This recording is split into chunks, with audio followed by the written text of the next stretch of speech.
Assalamualaikum warahmatullahi wabarakatuh. Waalaikumsalam warahmatullahi wabarakatuh. Terima kasih Bu Noni atas waktunya. Sebelumnya saya ralat dulu tadi bukan surat Al-Baqarah ya. Ini melainkan surat Al-Maidah ayat 87 sampai 88. A'udzu billahi minasy syaithanir rajim. Bismillahirrahmanirrahim. Ya ayyuhalladzina amanu la tuharrimu thayyibati ma halallahu lakum wa la ta'tadu. Innallaha yuhibbul mu'tadin. Wa kulu mimma razaqakumullahu halalan thayyiban. Wattaqullaha alladzi antum bihi mu'minun. Wahai orang-orang yang beriman, janganlah kamu mengharamkan apa yang baik yang telah dihalalkan Allah kepadamu, dan janganlah kamu melampaui batas. Sesungguhnya Allah tidak menyukai orang-orang yang melampaui batas. Dan makanlah dari apa yang telah diberikan Allah kepadamu sebagai rizki yang halal dan baik, dan bertakwalah kepada Allah yang kamu beriman kepadanya. Shadaqallahul Adzim, Maha benar Allah dengan segala firman-Nya. Sekian, Assalamualaikum warahmatullahi wabarakatuh. Waalaikumsalam warahmatullahi wabarakatuh. Dengan selesainya pembacaan Tauhid Robani surat Al-Maidah ayat 87-88, kita akan dibawa kepada acara inti webinar hari ini. Sebelumnya telah bergabung di antara kita ada Ibu Diah selaku Humas dari Salimah PD Kota Tangerang. Ahlan wa sahlan Ibu Diah. Kemudian apakah narasumber sudah bergabung dengan kita? Mbak Nuni? Sebentar lagi Ibu. Baik, sambil menunggu narasumber untuk bergabung, saya akan bacakan tata tertib dari webinar kita hari ini. Yang pertama, kepada seluruh peserta webinar, diharapkan menjaga adab dan juga niat untuk menuntut ilmu selama berada di Zoom meeting. Kemudian peserta menyimak materi yang diberikan oleh narasumber, diharapkan untuk selama materi diberikan atau selama webinar berlangsung untuk memute audio. Kemudian apabila tidak ada uzur syar'i, diharapkan bisa untuk unmute videonya. Jadi supaya kita bisa saling bersilaturahim, saling lempar senyum, ya meskipun via virtual ya. Kemudian apabila ada pertanyaan, mohon disampaikan nanti kepada moderator bisa melalui chat ataupun raise hand. Kemudian yang berikutnya mengisi daftar hadir yang telah diberikan di kolom chat. Untuk dimasukkan juga, kami ingin menerima juga kesan dan pesan acara ini dari para peserta. Kemudian peserta apabila tidak ada kendala teknis, diharapkan menggunakan virtual background yang telah disediakan panitia dan di-share ke dalam WhatsApp group.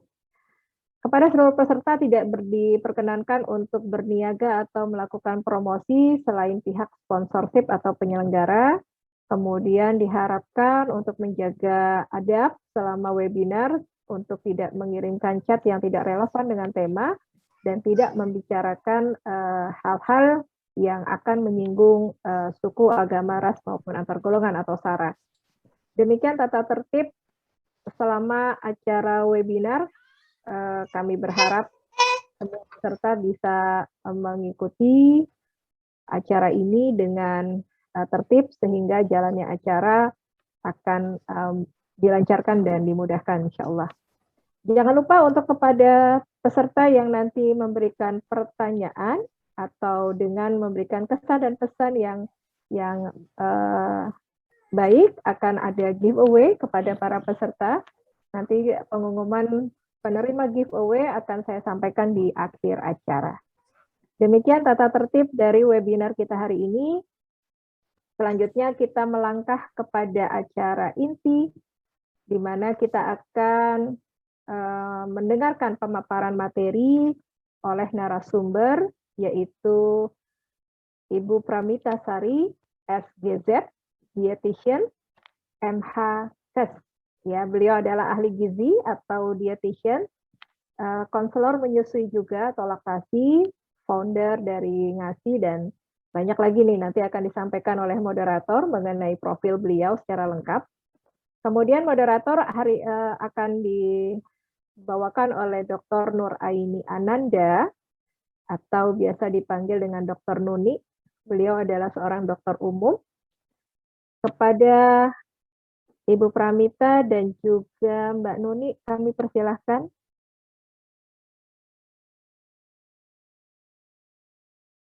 Bismillahirrahmanirrahim. Assalamualaikum warahmatullahi wabarakatuh.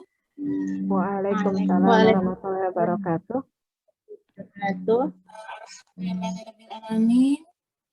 Puji syukur kehadirat Allah Subhanahu wa Ta'ala sehingga kita dapat bertemu meskipun secara online ya ibu-ibu semua di acara kita Seminar Sehat Salimah, sehat di kala pandemi dengan gizi seimbang.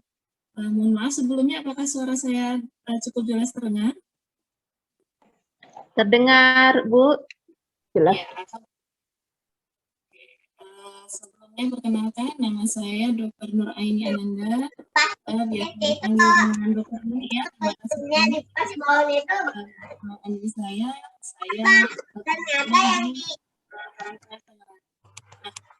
Sebelum kita mulai acara ini, saya bacakan dulu profil narasumber kita. Insya Allah beliau sebentar lagi bergabung dengan kita ya. Oke, mungkin bisa berikut profil narasumber kita. Nama beliau adalah Pramita Sari, sarjana gizi, dietitian, magister hukum kesehatan. Beliau sebenarnya adalah sahabat saya ya dulu waktu di Fakultas Kedokteran UGM gitu. Nah, beliau aktivitasnya sekarang aktif di beberapa aktivitasnya, ada founder Ngasi Yuk, kemudian founder Keluarga Peduli ASI, founder Sisterhood, dan aktif sebagai konselor ASI juga di wadah bersama atasi stunting. Kemudian untuk tempat tanggal lahir, beliau lahir di Blora 4 Mei 1985 dan saat ini sudah dikaruniai 2 orang putra-putri. Yang pertama bernama Salman Ataya Rais Syauki 8 tahun dan Sarah Atia Muflihah 5 tahun. Untuk background pendidikan beliau, Fakultas Kedokteran di Universitas Gadjah Mada pada tahun 2003 sampai 2008, kemudian dietitian di tahun 2008 sampai 2009, dan kemudian menempuh studi S2-nya di Universitas Gadjah Mada juga di Fakultas Hukum ya, menempuh Master Hukum Kesehatan di tahun 2009 sampai 2012. Untuk kontaknya dapat dilihat di screen ya. Beliau aktif di Instagram juga. Silahkan bagi peserta untuk bisa melihatnya nanti. Oke, sepertinya pembicara kita sudah bergabung. Ya.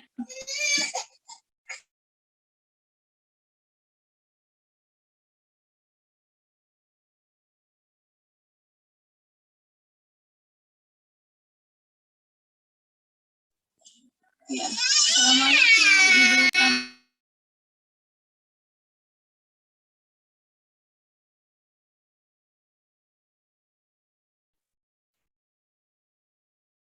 Assalamualaikum Ibu Pramita. Selamat bergabung di webinar kami.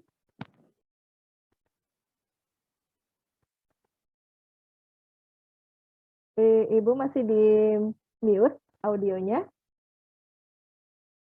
Waalaikumsalam warahmatullahi wabarakatuh, Mbak Nuni. Afwan ya, selingan sebentar tadi. Kebetulan anak rewel. Baik. Selamat datang Mita di forum kita nih di Salimah Karangtengah. Berkunjung secara online ya. Gimana kabarnya hari ini Ibu Pramita? Iya, alhamdulillah ya. Pandemi membawa hikmah, bisa silaturahmi.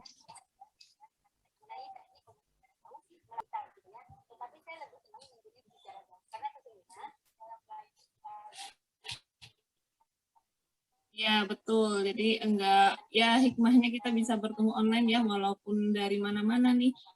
Kebetulan Ibu Pramita ini tinggalnya di Pamulang ya, jadi nggak harus naik mobil dulu nih buat ketemu di Karangtengah gitu ya. Ya, oke. Untuk topik kita hari ini tentang kesehatan di kala pandemi. Qadarullah sudah 2 tahun lebih ya bersama pandemi di Indonesia gitu, dengan segala hikmahnya gitu ya. Dan kita tahu bersama bahwa menjaga kesehatan di kala pandemi ini adalah suatu hal yang penting.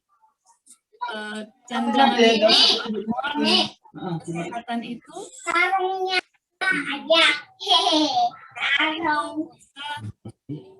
kita jaga dengan asupan kita sehari-hari, itu yang paling penting. Jadi mungkin dari vitamin atau suplemen itu hanya tambahan aja ya. Jadi bagaimana kita mengelola kesehatan dengan gizi yang kita dapat sehari-hari, itu nanti yang akan kita bahas hari ini ya. Jadi nggak harus mahal, bener kan ya Mbak Pramita ya? Benar banget. Dan kita bisa dapat gizi seimbang dari gerobak sayur istilahnya begitu ya. Ya, baik. Baik, para peserta sudah siap ya. Insya Allah kita akan segera memulai materi ini. Silakan kepada Ibu Pramita. Memberikan materi. Insya Allah udah siap. Mbak Nuni minta tolong di-share screen yang materi yang tadi saya kirim.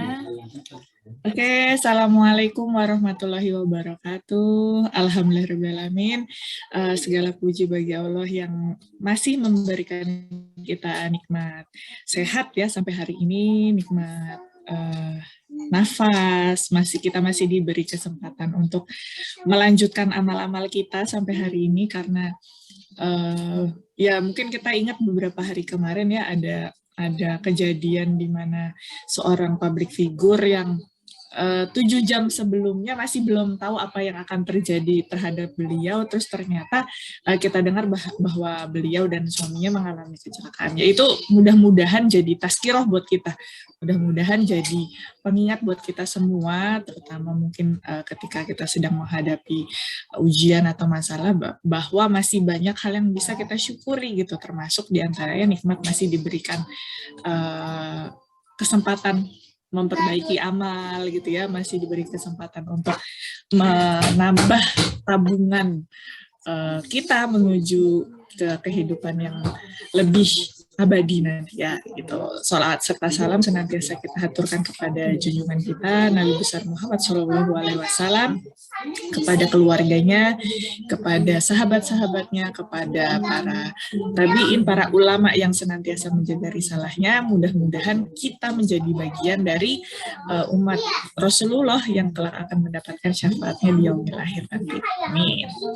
Ya, sesuai request dari panitia, hari ini saya mendapatkan amanah untuk sharing tentang menu seimbang ya. Mohon maaf juga karena harus diundur 2 pekan ya Mbak Nuni ya, karena force major karena ada kejadian yang tidak diduga ya, orang tua saya harus masuk rumah sakit, harus dirawat gitu. Jadi panitia memutuskan untuk diundur. Sekali lagi saya mohon maaf untuk teman-teman kalau diundurnya terlalu lama dan jadi mudah-mudahan tidak menurunkan semangat ya untuk thalabul ilmi hari ini.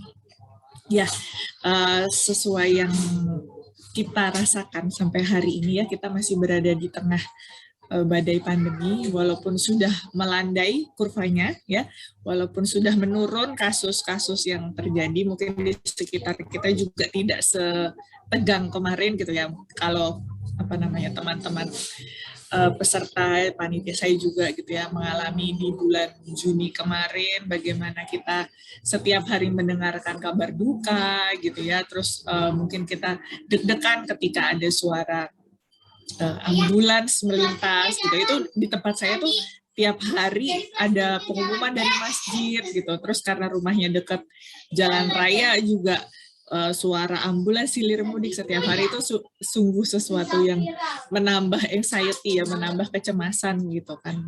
Kita juga deg-degan ketika ada keluarga kita yang sakit dan sebagainya. Qadarullah di keluarga saya itu ada 3 yang terinfeksi ya.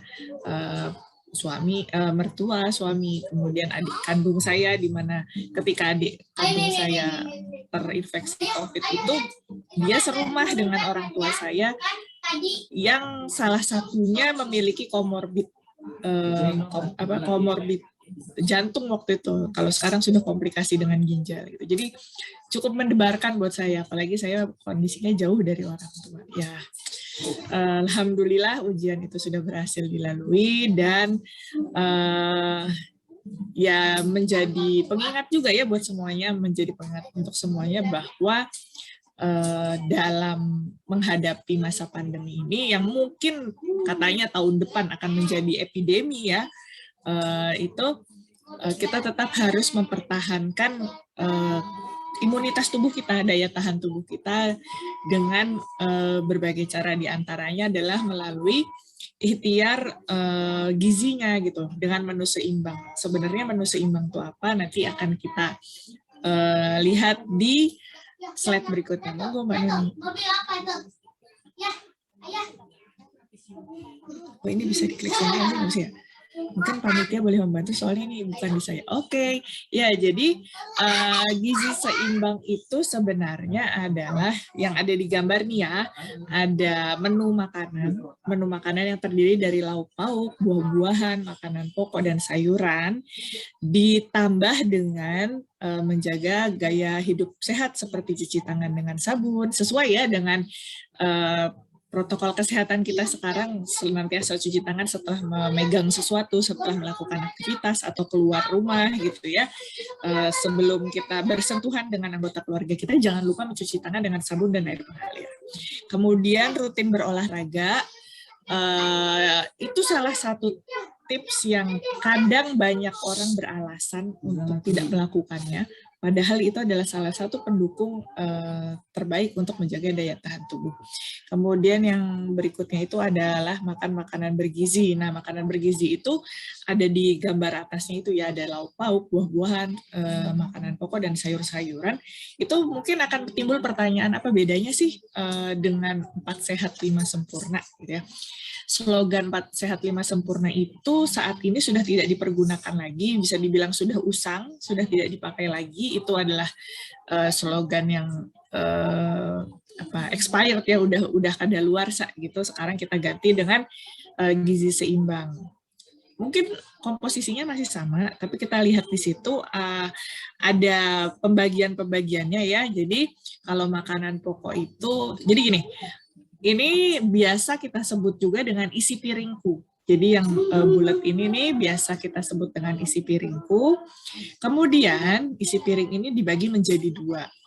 Di sisi yang bapak dan anak laki-laki ini ada makanan pokok dan lauk pauk, itu 50% dari isi piring kita, di mana makanan pokok itu porsinya lebih besar, sekitar 35% lah ya, sekitar 35% dari isi piring yang 1 bulatan itu.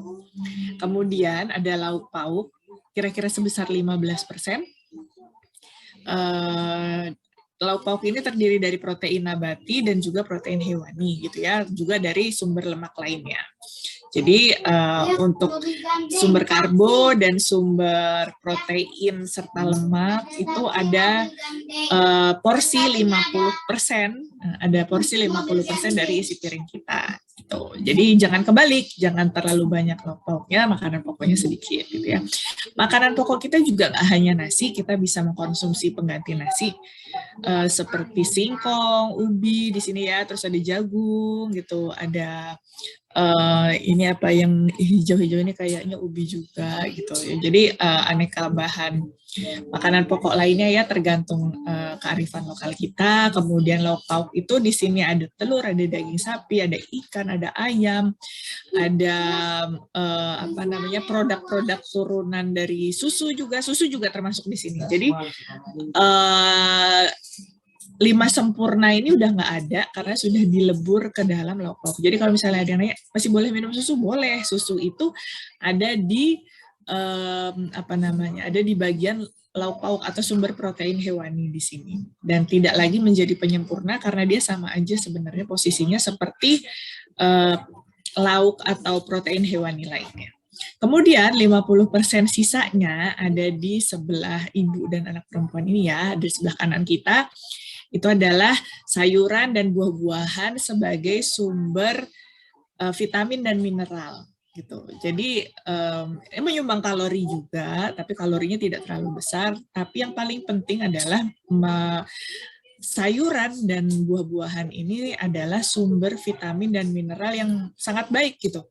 Kadang kita sibuk mengisi apa namanya tubuh kita dengan suplementasi vitamin A, B, C, D, E dan seterusnya gitu ya, pakai merek-merek yang mahal, merek-merek yang terkenal, padahal Allah sudah menciptakan vitamin gitu ya, vitamin dan mineral itu di ciptaannya gitu, di tanam-tanaman. Selain itu juga sayuran dan buah-buahan itu memberikan serat yang kita butuhkan untuk kesehatan saluran cerna kita gitu. Ini kok lupa dihapus, maaf ya, ini karena tadi saya pakai apa namanya, pakai template-nya, ini terlewat nih Kak, baru saya pindah-pindahin. Ini sebenarnya tadi mau saya isi keterangan di sini, mohon maaf karena terlewat ini. Monggo Mbak Nuni.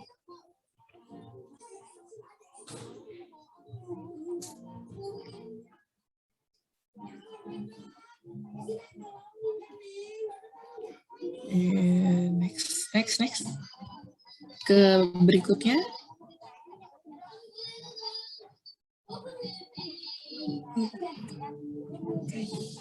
Oke, nah ini salah satu yang sangat disarankan di masa pandemi sekarang ini adalah mencukupi asupan vitamin dan mineral yang banyak terdapat pada sayur dan buah.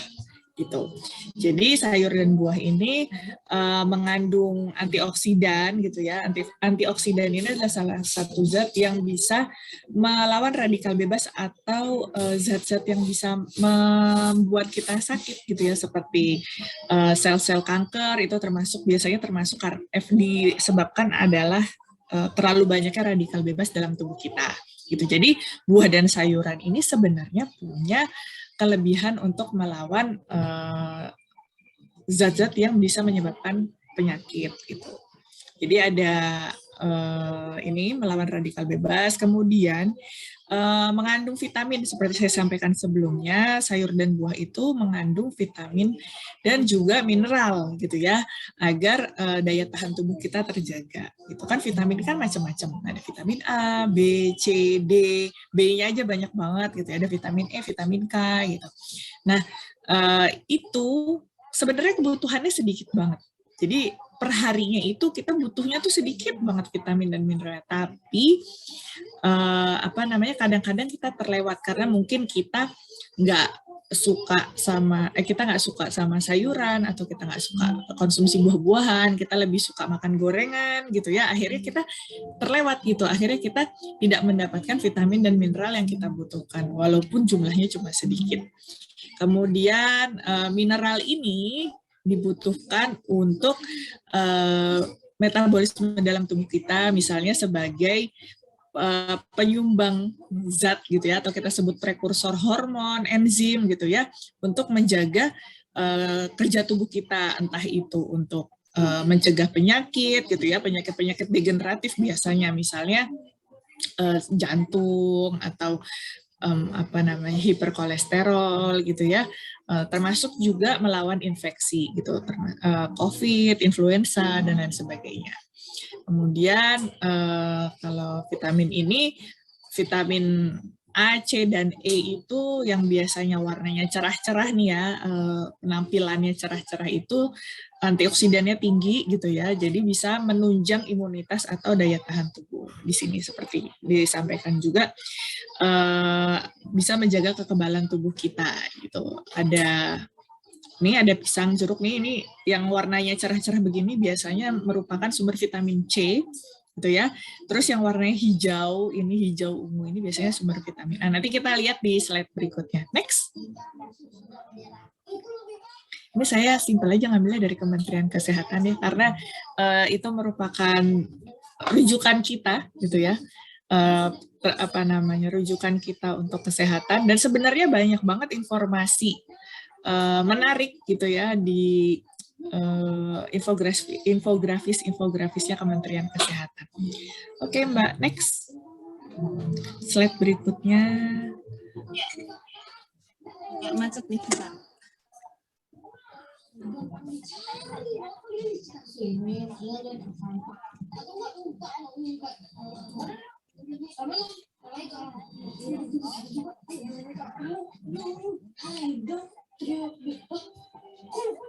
Boleh di next.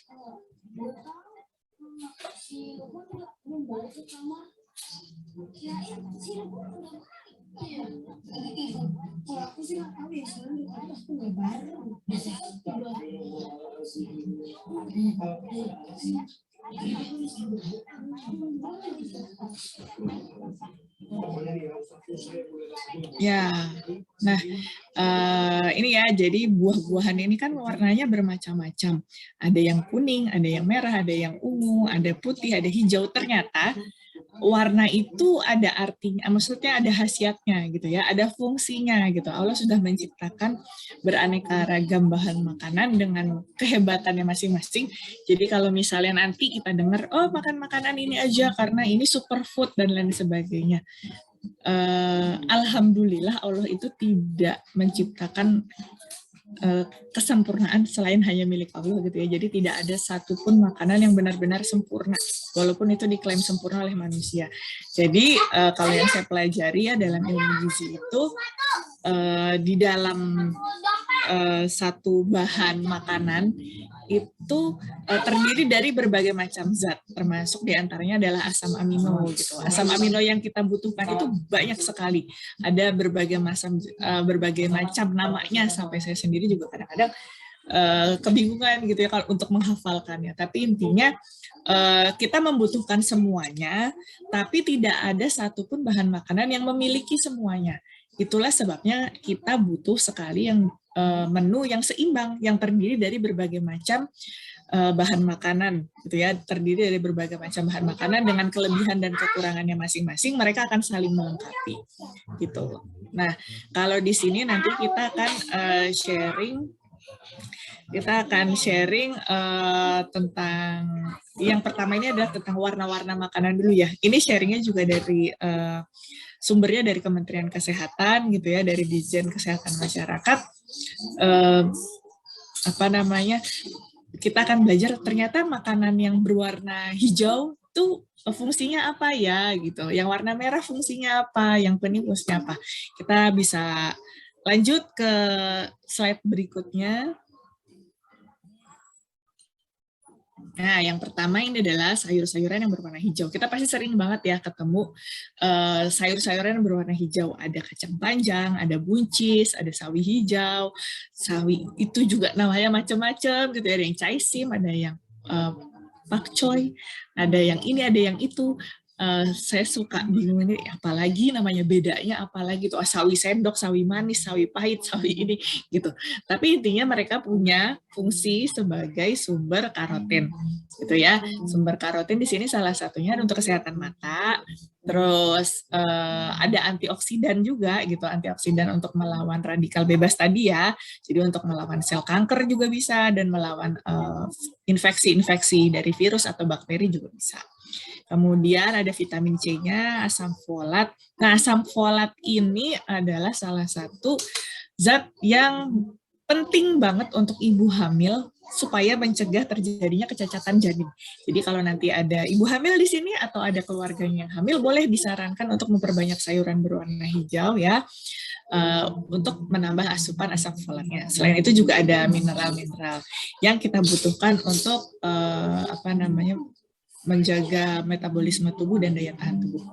Kemudian itu tadi ya, menghambat pertumbuhan sel kanker gitu. Mudah-mudahan bisa mencegah kita juga kalau misalnya ada yang sudah terkena kanker, bisa melawan pertumbuhannya dan memproduksi sel darah merah, juga menguatkan sel otak. Itu ada di sayuran berwarna hijau.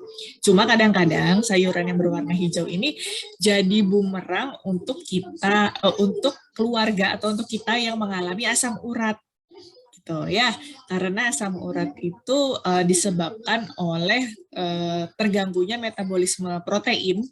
Ya, salah satu protein yang kita sebut dengan purin dan pirimidin, ada dua deh, berarti salah dua dari purin dan pirimidin, dan itu banyak terdapat di sayuran berwarna hijau. Tapi bukan berarti nggak boleh sama sekali ya. Kalau saya pribadi biasanya dalam ilmu gizi juga kami nggak yang menyarankan dilarang banget gitu, tapi boleh dikurangi pelan-pelan.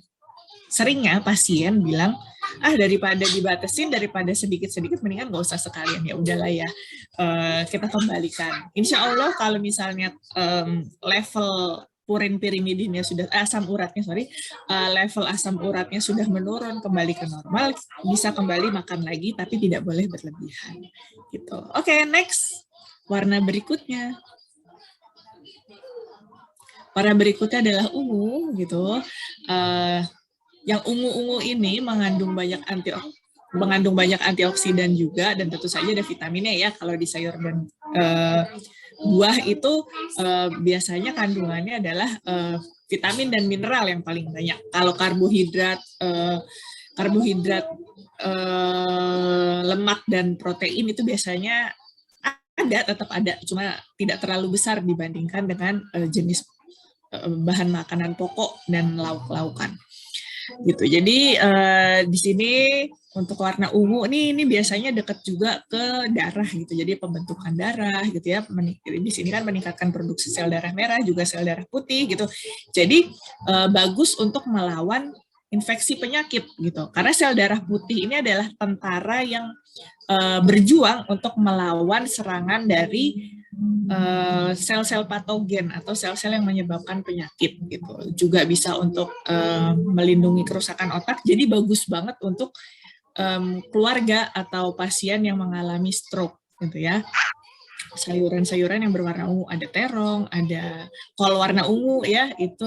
Terus apa lagi tuh?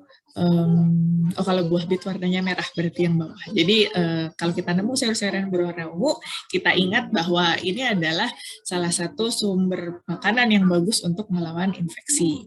Kemudian yang warna kuning dan orange. Nah, ini andalan banget. Semua tentu sudah hafal kalau sayuran berwarna kuning dan orange itu biasanya tinggi vitamin A dan vitamin C. Seperti wortel, baik untuk kesehatan mata ya. Kemudian ada labu, ada jagung juga, yang kuning-kuning jeruk gitu, itu biasanya jadi andalan kalau udah badan mulai terasa tidak enak, seperti mau flu gitu ya, kita biasanya langsung cari buah-buahan yang berwarna orange atau sayur-sayuran yang berwarna orange juga gitu. Jadi di sini mengandung berbagai vitamin dan antioksidan, melawan kuman penyakit gitu ya, melawan radikal bebas juga gitu, dan tentu saja di sini meningkatkan kesehatan pada indera penglihatan karena memiliki banyak beta karoten. Kemudian ada yang berwarna merah. Warna merah kita suka nemu buah bit ini ya, terus bayam merah, terus apalagi ya Bu-ibu yang warnanya merah. Nanti kalau kita nemu sayuran yang berwarna merah, di sini kandungan yang banyak adalah vitamin A dan vitamin E gitu. Nah, ini fungsinya untuk melawan sel kanker tadi ya, karena tinggi antioksidan juga. Kemudian sesuai warnanya, fungsinya untuk melindungi pembuluh darah.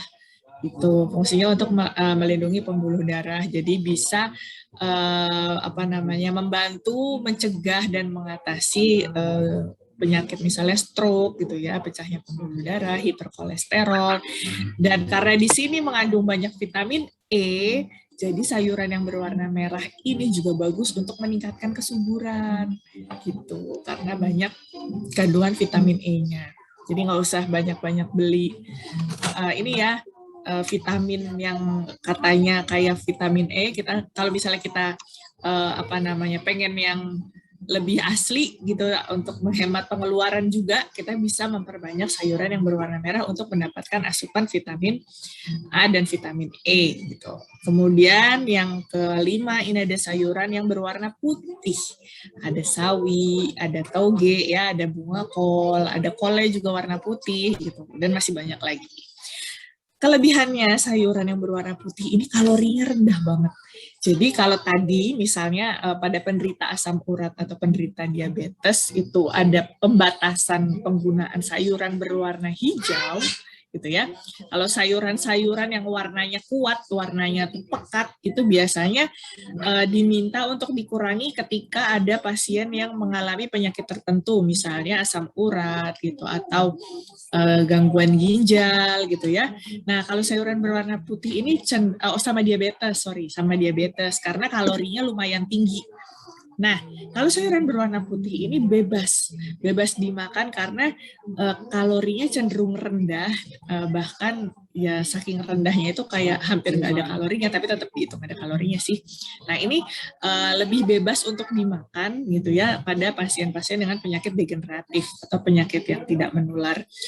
Ini sayur yang tidak berpigmen namun tetap bermanfaat bagi tubuh gitu. Ini ada kandungan vitamin E-nya. Nah, makanya kadang toge itu sering digadang-gadang sebagai makanan yang membantu kesuburan ya, karena memang kandungan sayuran yang berwarna putih ini tinggi vitamin E dan juga ternyata kalsium gitu. Jadi kalau kita ada keluarga yang mengalami osteoporosis misalnya atau gangguan struktur tulang, kekurangan kalsium ya, hipokalsium dan penyakit lainnya yang berhubungan dengan kalsium, bisa disarankan untuk mengkonsumsi sayuran yang berwarna putih. Dapat juga mengontrol kadar kolesterol, tekanan darah, dan menghambat pertumbuhan sel kanker itu.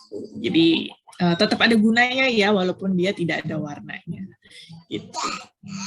Oke, next kita lanjut ke buah. Selain sayur, kita juga punya khasiat dari buah-buahan.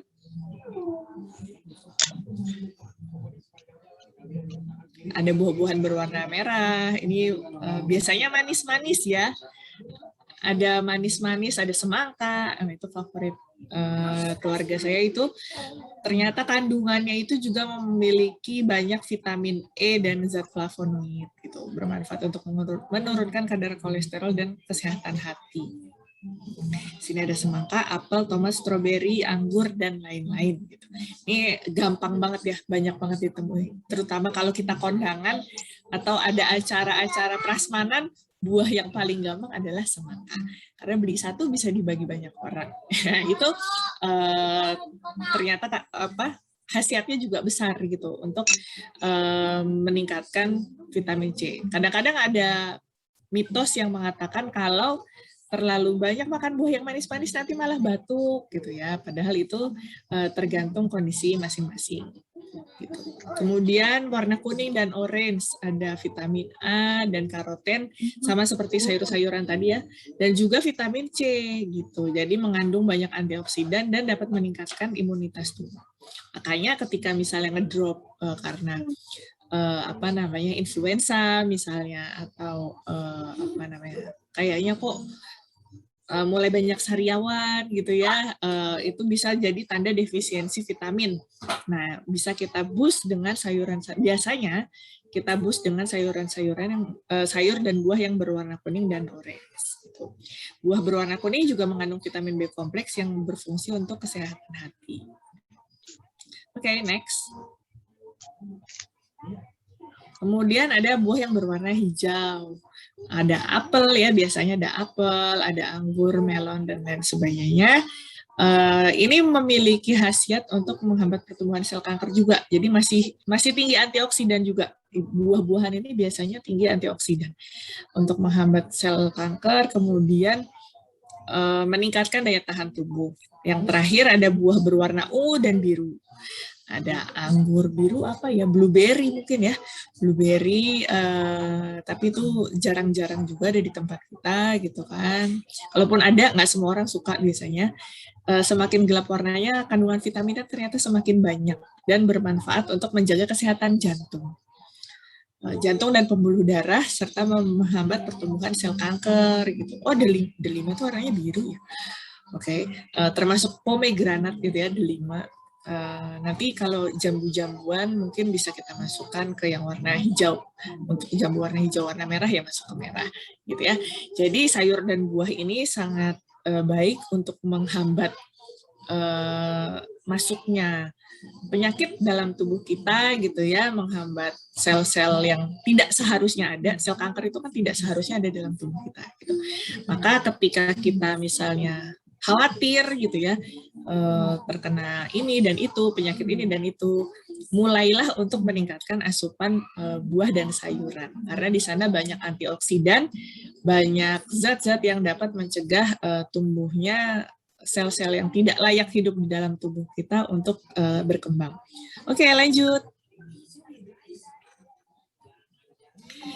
Nah, tadi kita sudah bahas soal warna. Di sini kita nanti akan bahas tentang tadi disebutin tentang vitamin A, vitamin E, vitamin C gitu ya.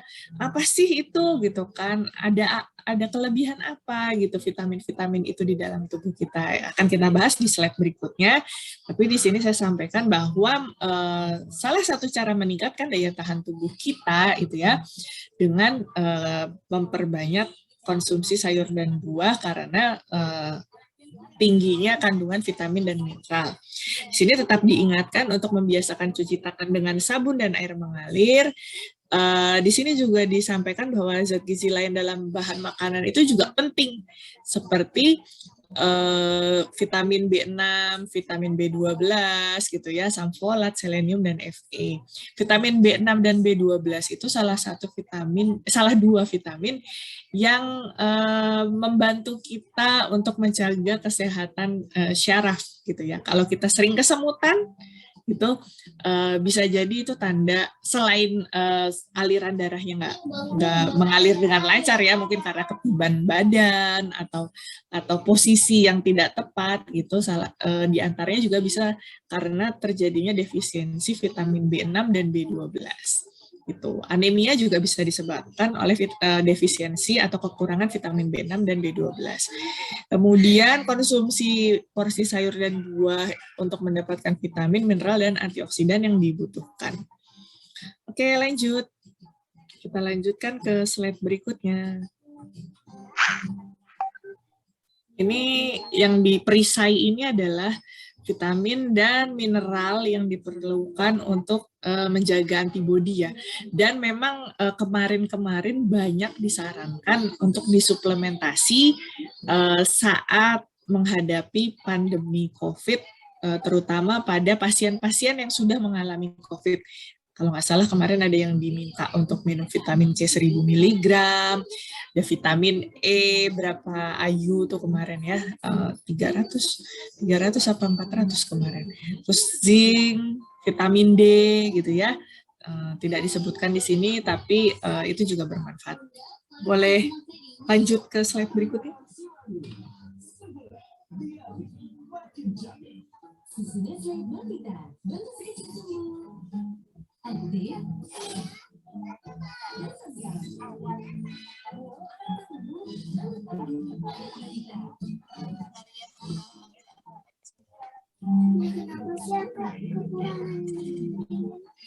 Ya, yang pertama di sini adalah vitamin A ya. Vitamin A ini pada anak-anak disuplementasi pakai kapsul yang warna biru dan warna merah itu karena memang esensial sekali ya untuk menjaga daya tahan tubuh dan juga kesehatan mata gitu. Vitamin A di sini dia memang ngatur sistem kekebalan tubuh, memberi perlindungan.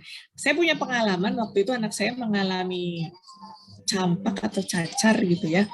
Padahal belum waktunya vaksinasi. Jadi dia kena campak itu di usia 8 bulan sekian minggu, 3 minggu kalau nggak salah. Bentar lagi udah waktunya vaksin campak, dia udah kena campak duluan. Dan itu obat yang disarankan waktu itu sama dokternya itu cuma dikasih kapsul vitamin A yang biasa kita dapat di Posyandu secara gratis. Waktu itu saya beli di rumah sakit dengan harga Rp1.000 gitu. Jadi obatnya cuma itu aja waktu itu, nggak dikasih obat yang macam-macam, udah kasih ini aja karena vitamin A itu ternyata berperan untuk memberikan perlindungan dari infeksi gitu ya, karena campak itu kan penyakit yang disebabkan oleh virus, jadi bisa melawan infeksi virus campak itu. Dan juga virus-virus yang lainnya termasuk COVID-19. Dan di sini kelebihan lainnya yang sangat disukai ibu-ibu adalah menjaga permukaan kulit gitu ya. Kalau di sini kulit dan jaringan pada mulut sehingga bisa mengobati sariawan. Ada lambung juga nih yang mungkin sering stres dan akhirnya menghadapi gastritis gitu ya, karena penyakit lambung ini sebenarnya biasanya orang menyalahkannya karena pola makan ya, tapi yang paling berpengaruh itu biasanya adalah stres atau pikiran kita. Kemudian usus dan sistem pernafasan agar tetap sehat. Nah, kalau kita mengalami penyakit-penyakit seperti ini, misalnya sariawan, terus luka di lambung, usus, dan sistem pernafasan, perbanyak konsumsi vitamin A. Nah, di sini tadi sudah disebutkan ya, ada buah-buahan yang berwarna kuning gitu ya, buah-buahan yang berwarna ungu, merah juga banyak vitamin A-nya gitu. Jadi kita cari yang berwarna-warna untuk memenuhi kebutuhan vitamin A dan juga nanti vitamin C. Lanjut. Ini vitamin C. Vitamin C adalah temannya vitamin A tadi ya, banyak diwakili oleh buah-buah yang berwarna cerah, ada pepaya, ada jeruk, ada jambu, dan lain sebagainya. Kalau di sini vitamin C itu bisa sebagai booster pembentukan antibodi, jadi merangsang pembentukan antibodi untuk melawan kuman penyakit. Jadi bisa menjaga kekebalan tubuh juga. Kita sudah hafal bahwa buah-buahannya itu yang warna-warnanya cerah, terutama kuning dan orange. Vitamin E tadi ya diwakili oleh sayuran berwarna hijau dan juga putih sebenarnya tadi juga ya. Itu berfungsi sebagai antioksidan dan menetralkan radikal bebas dalam tubuh, juga bermanfaat untuk meningkatkan kesuburan terutama pada perempuan.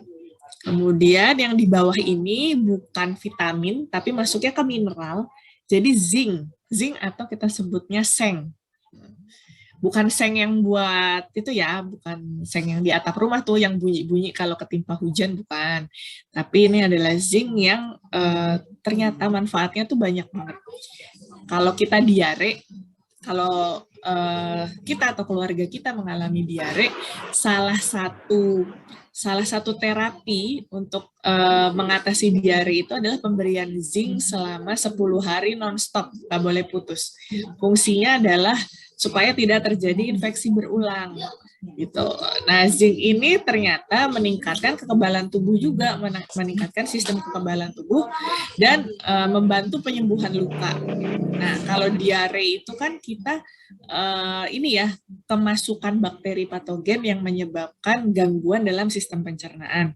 Kalau kita mengkonsumsi zinc, biasanya disarankan 10 hari non-stop, itu tujuannya supaya tercipta kekebalan tubuh minimal 3 bulan lah setelah infeksi, setelah infeksi yang pertama itu atau setelah kita terkena infeksi tersebut. Jadi jangan lupa untuk mengkonsumsi zinc dalam rangka mengatasi penyakit-penyakit infeksius, termasuk kemarin di COVID juga disarankan untuk mengkonsumsi suplemen zinc. Pada kasus anak gizi buruk gitu ya, atau kasus anak gizi kurang, biasanya juga disarankan untuk memberikan zinc. Takutnya ada penyakit laten gitu ya, misalnya kecacingan atau anemia gitu, itu bisa, atau mungkin banyak ya kasus anak itu kok berat badannya nggak naik-naik, ternyata dia mengalami tuberkulosis atau TB gitu ya.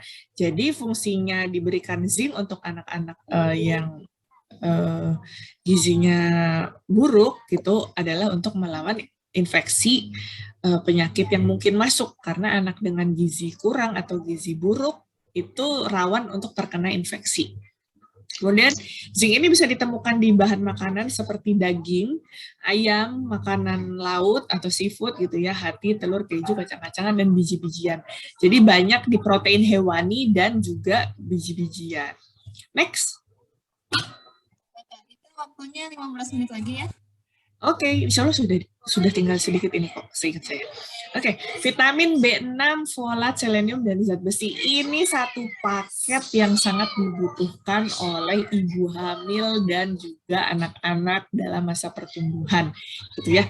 Karena ini adalah vitamin-vitamin yang kita perlukan untuk menjaga supaya kandungan hemoglobin dalam tubuh kita tetap baik, tidak mengalami anemia, tidak mengalami kekurangan darah, karena bahayanya kita mengalami anemia itu nggak cuma sekedar kelihatan pucet atau lemas, tapi yang lebih bahaya adalah kurangnya asupan nutrisi yang masuk ke dalam otak atau yang bisa naik ke dalam otak. Gitu ya. Jadi kita paham betul kalau zat besi itu fungsinya untuk pembentukan hemoglobin dalam tubuh gitu ya. Biasanya kalau kita mengalami anemia ditandai dengan turunnya kadar hemoglobin dalam darah kita. Kemudian ada selenium juga, biasanya disingkat Se gitu ya. Itu untuk meningkatkan pertumbuhan sel kekebalan tubuh. Vitamin B6 dan asam folat juga mempengaruhi produksi dan aktivitas sel dalam menjaga kekebalan tubuh kita ya, diantaranya itu pembentukan sel darah merah dan pengikatan. Jadi hemoglobin itu kan terdiri dari hem dan mioglobin gitu ya. Jadi dari darah dan protein yang bisa mengikat nutrisi gitu ya, mengikat nutrisi dan kemudian diantarkan ke seluruh tubuh gitu. Jadi kalau kita anemia itu bisa menyebabkan malnutrisi atau kekurangan gizi di seluruh sel tubuh kita gitu. Ya, ditemukan dalam daging ayam, ikan, dan telur gitu ya. Ini banyak di protein hewani gitu, banyak di lauk hewani. Kemudian vitamin B6 ditemukan dalam serealia, kacang-kacangan, dan sayuran berdaun hijau, buah, ikan, dan ayam, dan daging gitu. Pokoknya kita mesti banyak-banyak makan ini deh, lauk hewani. Kemudian folat ada di sayuran, kacang-kacangan, dan biji-bijian, selenium pada kacang, daging, sereal, dan bawang putih. Nah, dari sini makin terlihat bahwa memang kita tuh perlu banget menu yang seimbang, tidak berat sebelah, misalnya berat di lemak aja, banyakin lemak deh, nggak usah banyakin sayuran misalnya. Nggak boleh makan sayuran, nggak boleh makan buah, jangan. Karena ternyata di dalam setiap bahan makanan itu Allah titipkan zat-zat yang bermanfaat untuk tubuh kita. Gitu ya. Jadi dari sini makin kelihatan bahwa kita memang sangat memerlukan gizi seimbang untuk menjaga kekebalan tubuh kita, terutama di masa pandemi ini dalam melawan infeksi penyakit. Next. Ini seperti ini slide-slide yang sudah hampir terakhir ini ya. Jadi ada 7 trik atau 7 tips dari Kementerian Kesehatan untuk menjaga gaya hidup, menjaga gizi makanan. Yang pertama adalah konsumsi makanan bergizi seimbang, atau slogannya adalah isi piringku, seperti yang di awal tadi gitu ya.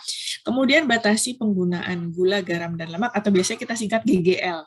Gitu, gula, garam, lemak itu ada rumusnya, ada maksimal berapa gram sehari, berapa mili sehari, ada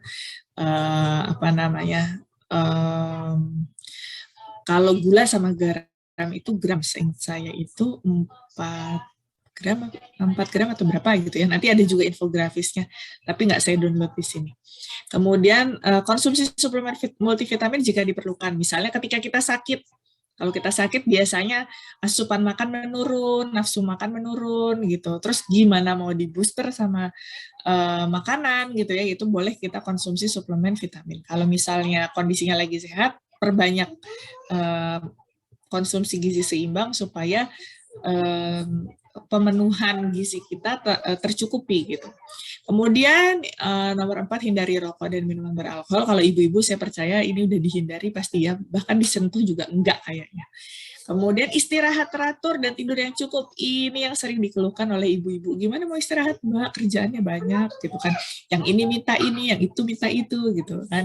Tapi kita harus mengusahakan, kita harus ngatur supaya kita bisa punya kesempatan untuk istirahat yang teratur dan cukup waktunya untuk meningkatkan daya tahan tubuh kita. Kemudian rileks dan kendalikan emosi. Seperti saya ingatkan tadi bahwa penyakit lambung itu paling sering disebabkan oleh pikiran, oleh stres, oleh stresor. Sebenarnya stres itu nggak selalu negatif ya. Stres itu kadang-kadang positif karena meningkatkan kreativitas gitu kan, membuat kita terus berpikir, itu baik. Cuma kalau tidak dikendalikan itu bisa membahayakan tubuh kita, bisa mengganggu metabolisme tubuh kita gitu. Dan yang terakhir adalah aktivitas fisik gitu ya. Aktivitas fisik yang benar, teratur dan terukur.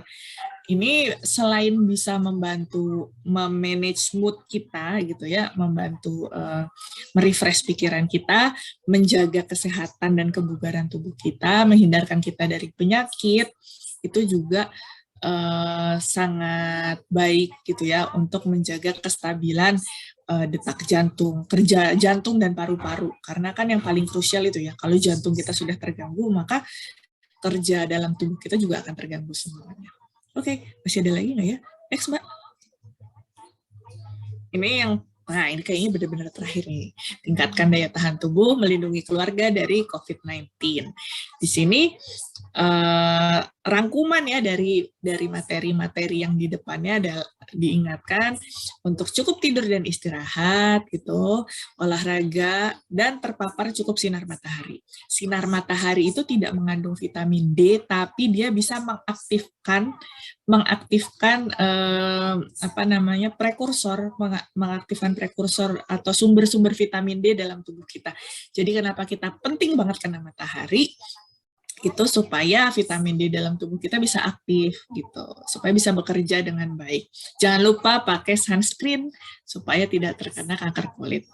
Terus pola hidup bersih dan sehat ya harus terus dijaga ini karena banyak sekali ancaman virus dan bakteri yang ada di luar sana gitu ya.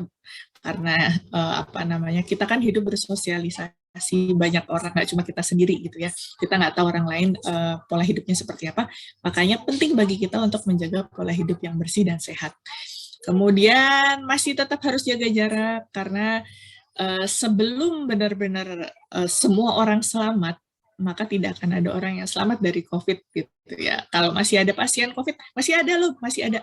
Kemarin kan 2 minggu saya nemenin orang tua di Fatmawati ya, itu masih ada bangsal COVID. Walaupun tinggal sedikit gitu ya, maksudnya bangsalnya juga tinggal 1 gitu, ruang isolasinya tinggal 1, tapi masih ada isinya. Jadi sebelum semua orang selamat dari COVID, maka tidak ada orang yang benar-benar selamat dari COVID. Kita tetap harus menjaga protokol kesehatan. Jangan lupa yang terakhir memperbanyak buah dan sayur untuk meningkatkan kekebalan tubuh kita. Sepertinya itu saja. Saya kembalikan ke Mbak Nuni sebagai moderator. Alhamdulillahirrahmanirrahim ya. Oh, belum ada yang present. Ya, alhamdulillah, masya Allah, lengkap sekali ya pemaparan dari Bu Mita tadi. Izinkan saya merangkum sedikit ya dari apa yang disampaikan Mbak Nisa tadi. Jadi notes-nya adalah sekarang udah bukan 4 sehat 5 sempurna ya. Jadi sekarang kita pakai prinsip gizi seimbang. Jadi susu itu dimasukkan, bukan berarti kita harus terus minum susu gitu ya, tapi kalau dari makanan sudah cukup, susu itu dimasukkan sebagai salah satu kebutuhan gizi gitu ya Mbak ya? Iya, salah satu sumber protein hewani. Salah satu sumber protein hewani, baik. Oke, dan ternyata kalau kita lihat isi piringku tadi, 50% adalah buah dan sayur. Nah, itu dia nih mungkin ya termasuk saya sendiri atau mungkin keluarga masih harus terus diingatkan gitu ya, bahwa buah dan sayur itu meskipun dibutuhkannya sedikit, artinya porsinya harus 50% mencukupi gitu ya. Jadi karbonnya nggak terlalu banyak di piring gitu ya. Kemudian Tadi juga disampaikan macam-macam sayur dan buah, ada yang putih, ungu, hijau. Itu memang ternyata Masya Allah ya, Allah menciptakan beraneka ragam warna di sayur dan buah-buahan untuk kita mendapatkan vitamin dan mineral yang dibutuhkan. Jadi memang tidak ada yang sia-sia ya di ciptaan Allah, insya Allah.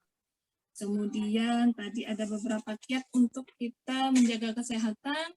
Yang pertama tadi dengan gizi seimbang, kemudian membatasi pemakaian gula, garam, dan lemak, suplemen dan multivitamin ketika dibutuhkan, kemudian menghindari rokok dan minuman beralkohol.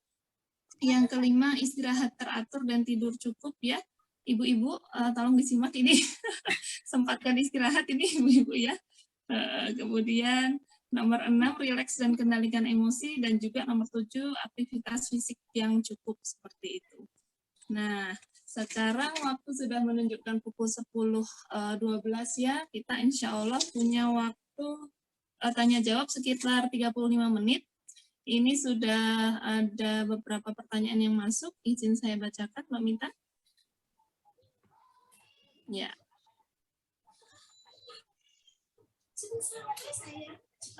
Tadi ada satu orang yang raise hand ya? Ya, Bunda Azizah itu. Bunda Azizah. Baik, saya persilahkan kepada Bunda Azizah dulu ya untuk menyampaikan pertanyaannya. Silakan, Mbak. Ya. Assalamualaikum Ustazah Paramita. Waalaikumsalam warahmatullahi wabarakatuh, Bunda. Pernah jumpa dengan Bu Paramita di Timika. Wow. Iya. Ustazah Paramita di materi di Assalam, kemudian di TK Yapi, saya alhamdulillah ikuti. Masya Allah. Berarti penghuni SP2 ya, Bunda ya? Oh iya betul, Ustazah. Iya, baik. Saya punya pertanyaan nih, Bunda. Saya punya anak umur 9 dan umur 12 tahun. Saya timbang berat badannya 2 bulan berturut-turut, 3 bulan berturut-turut tidak ada kenaikan. Apakah anak saya itu terindikasi kurang gizi atau bagaimana Ustazah? Karena mengingat umurnya dan aktivitasnya yang banyak. Ya, saya kira itu saja Ustazah. Terima kasih. Terima kasih Ibu MC.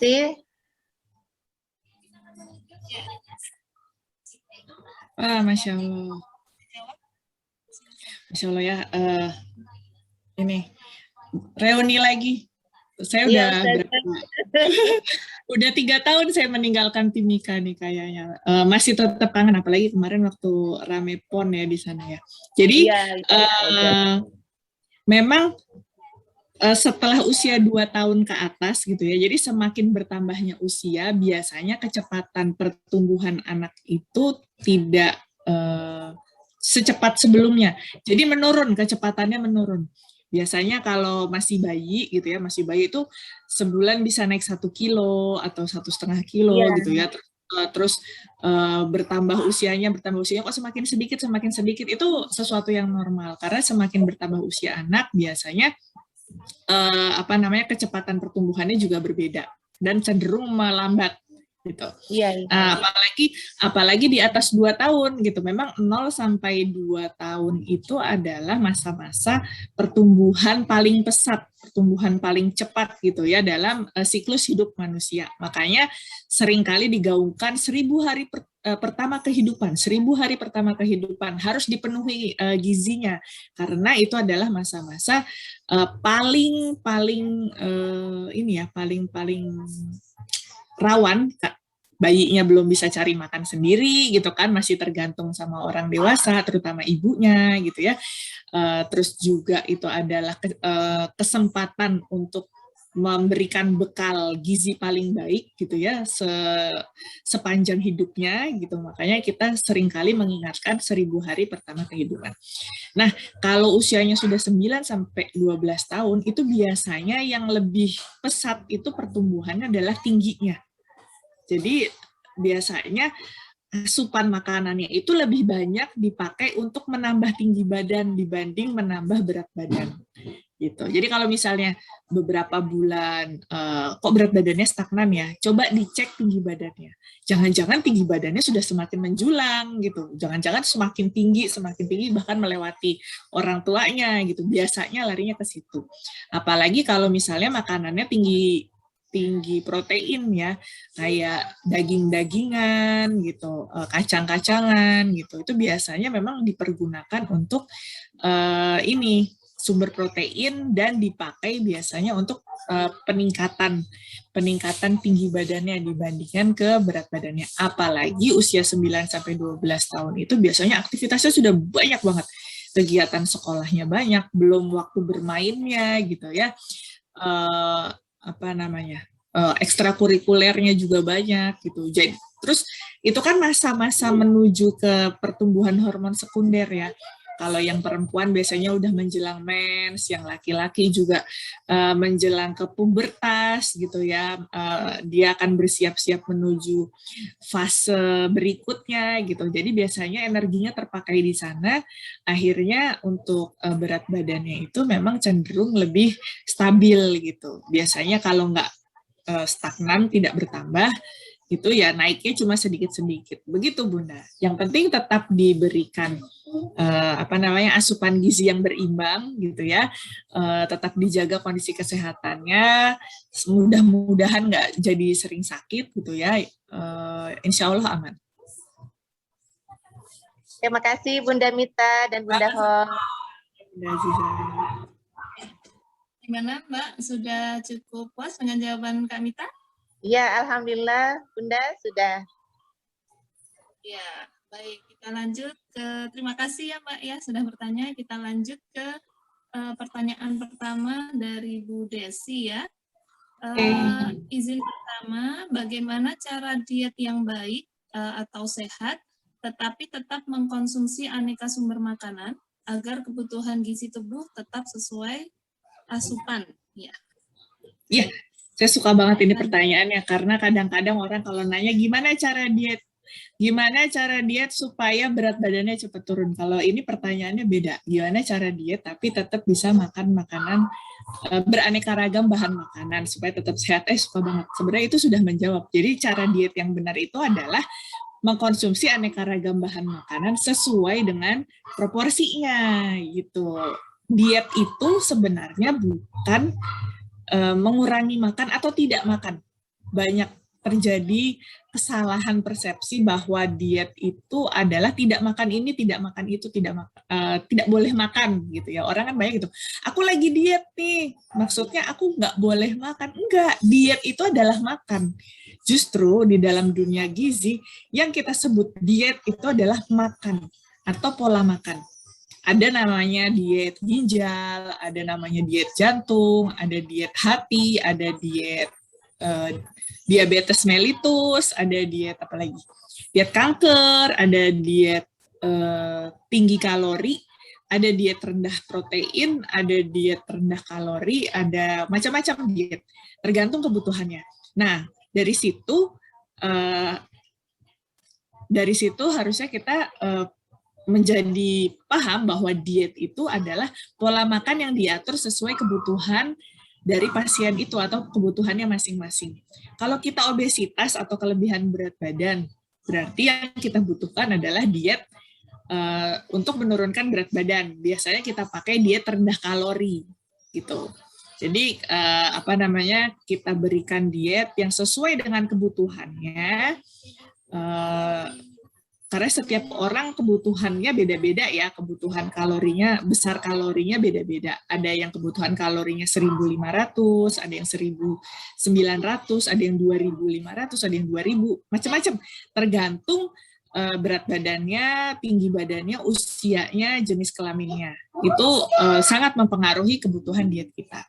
Jadi kalau yang kita sebut diet itu adalah pola makan, itu kita atur berdasarkan kebutuhannya masing-masing. Nah, terus pemenuhannya gimana? Pemenuhannya sesuai dengan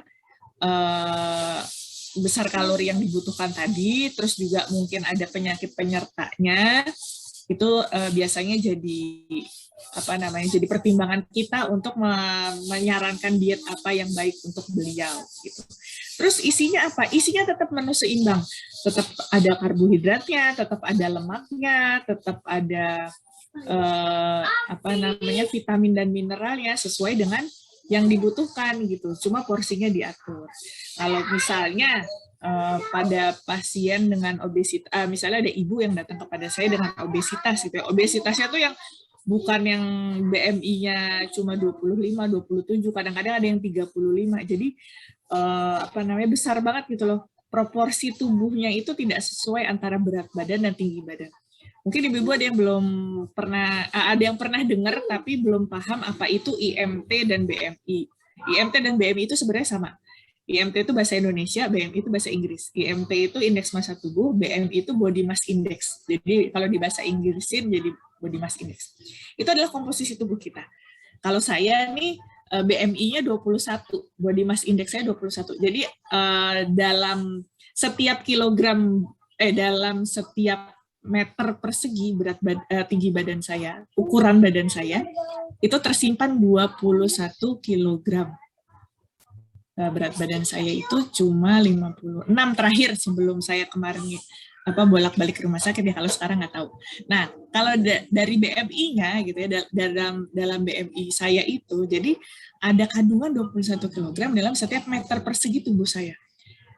Itu masuknya ideal. Kalau dari standar ya, kalau dari standar Asia maupun standar dunia, saya masuk di status gizi normal atau masih masuk di ideal. Yang nggak ideal itu kalau BMI-nya di atas 25 gitu. Jadi perbandingan antara berat badan dan tubuhnya itu lebih dari 25. Kalau tadi saya bilang dalam setiap meter persegi tubuh saya ada 21 kilo. Nah, kalau yang di atas 25 nih atau yang 25 aja deh. 25 kilo dalam setiap meter persegi. Jadi udah kelihatan lah ya. Udah kelihatan bentuknya seperti apa. Saya pernah dapat pasien yang BMI-nya itu 42. Setiap meter persegi tubuhnya itu ada 42 kilogram.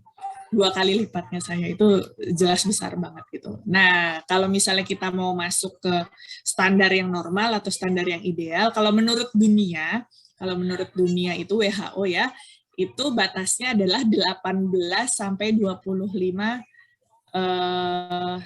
kilogram per meter persegi BMI-nya. Jadi 18,5 sampai 25 ini masuknya gizi normal atau gizi baik.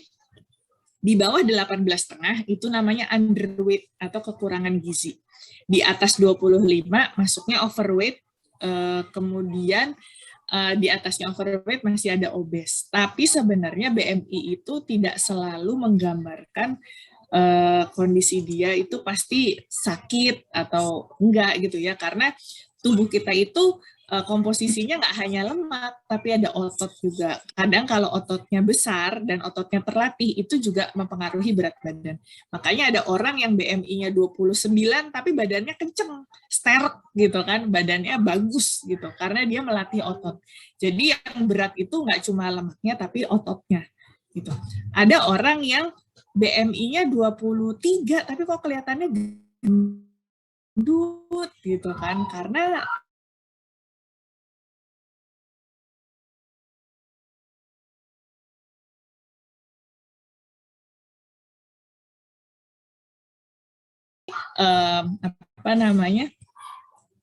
diet itu memang harus tetap dengan gizi seimbang. Nah, pada pasien-pasien yang obesnya karena terlalu banyak lemak, maka tentu kita batasi lemak, tapi bukan berarti sama sekali tidak boleh. Karena lemak itu punya punya kegunaan atau punya fungsi dalam tubuh kita untuk menyerap vitamin, mencerna vitamin gitu ya, untuk penyerapan vitamin A, D, E, dan K, terus juga membantu metabolisme sel dalam tubuh kita. Cuma harus diatur asupannya, karena dalam 1 gram lemak itu kalorinya ada 9 kilokalori gitu. Jadi lemak sedikit aja itu kalorinya udah besar dibandingkan dengan karbohidrat dan protein gitu. 1 gram karbohidrat kandungannya cuma 4 kilokalori, 1 gram protein kandungannya cuma 4 kilokalori. Lemak ini udah 2 kali lipatnya. Jadi kalau misalnya dipukul rata gitu ya. Udah deh makannya dibagi 3 sama semua karbohidrat, protein sama lemak. Nanti akhirnya kalorinya berlebih karena lemaknya itu banyak. Makanya kalau tadi kita lihat di isi piringku, kenapa sih lauk itu porsinya cuma 15% dibandingkan karbohidrat? Karena dia segitu aja kalorinya udah banyak gitu dibandingkan dengan 35% karbohidrat yang kalorinya itu cuma separuhnya dari lemak. Gitu kira-kira.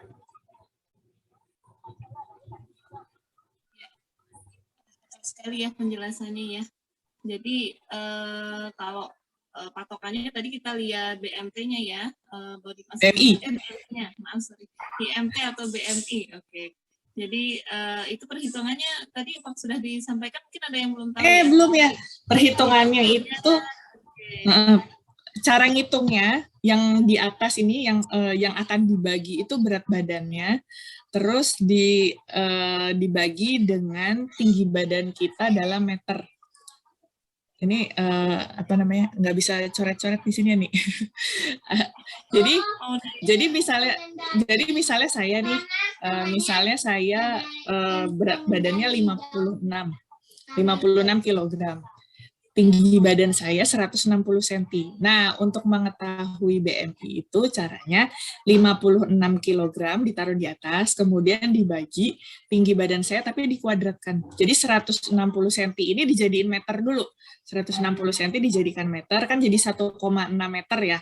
Tinggi badan saya jadi 1,6 meter, itu dikuadratkan. 1,6 kali 1,6. Dulu kalau hafalan saya, kalau saya nggak salah sih 2,56 ya. 16 kali 16 kan 256 ya dulu ya. Jadi hasil perhitungan tinggi badan saya itu yang dikuadratkan itu 2,56. Nah, 56 kg ini dibagi dengan 2,56, ketemu BMI-nya. Kalau nggak salah sekitar 21, sekian. Masih masuk ideal lah. Masih masuk ideal kalau cuma dihitung BMI doang, tapi kalau nanti dihitung lebih mendalam lagi, nggak ideal, karena lemaknya lebih banyak daripada ototnya. Begitu. Nanti kalau kurang jelas, nanti biar Bu Dr. Nuni yang menjelaskan di grup ya, cara ngitungnya. Yang dilempar. Kalau udah cukup jelas ya, jadi nanti kalau udah ketemu angkanya kita bisa masukin nih, kita termasuk ideal kah, masuk overweight kah, masuk obese kah. Nanti baru dari sana kita tahu plan dietnya ya. Yes. Oke, baik. Kita lanjut ke pertanyaan kedua ya, Bu Mita ya. Kadang dipanggil Bu, kadang dipanggil Mbak ya. Baik, untuk pertanyaan kedua, dari Bu Yusni ya. Alhamdulillah ini Bu Yusni bisa gabung. Assalamualaikum, izin saya mau bertanya. Kalau sakit asam urat, makan sayurannya apa ya? Yang tadi Bu, yang kalau mau makan sayuran, banyakin yang putih-putih dibandingkan yang tinggi pigmennya. Kalau yang berwarna-warna tadi kan pigmennya tinggi itu. Tapi ini selama sakit ya, maksudnya selama ada nyeri gitu, selama asam uratnya levelnya lagi di atas normal, itu memang dibatasi karena kan tidak memiliki kemampuan untuk mencerna purin dan pirimidinnya dengan baik ya. Biasanya dokter menyarankan obat-obatan untuk menurunkan kadar asam urat. Tapi nanti kalau kondisinya sudah normal, boleh dimakan lagi sayur-sayuran yang berpigmen tadi, selama tidak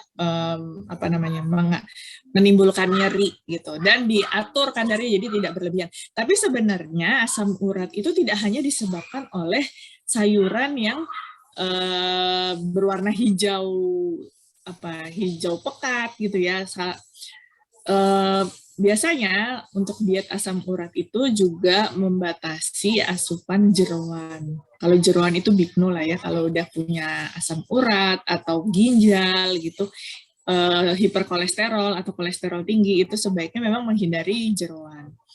Terus biasanya juga dibatasi makanan seperti seafood, terus apalagi biji-bijian, kacang-kacangan. Tapi dibatasi ya, bukan berarti nggak boleh, tapi tidak berlebihan asupannya. Gitu. jadi betul nanti dilihat gejalanya juga sama kadarnya sih. Nah, jadi kadang izin nambahin sedikit ya. Jadi kadang ada pasien asam urat ternyata tinggi kadarnya itu lumayan tinggi di dalam darah, tapi ternyata gejalanya juga tidak separah itu yang dirasakan gitu. Jadi nanti pemberian diet dan pemberian obatnya itu nanti disesuaikan. Tapi pilihannya cukup banyak sih Bu tadi ya. Jadi ada yang selain yang hijau kan tadi masih ada yang putih cukup banyak gitu ya. Jadi bisa kita mix lah dari yang sehari-hari dulu sebelum nanti harus konsumsi obat. Iya, soalnya bapakku tuh pernah asam uratnya itu sampai 9, tapi nggak kerasa apa-apa.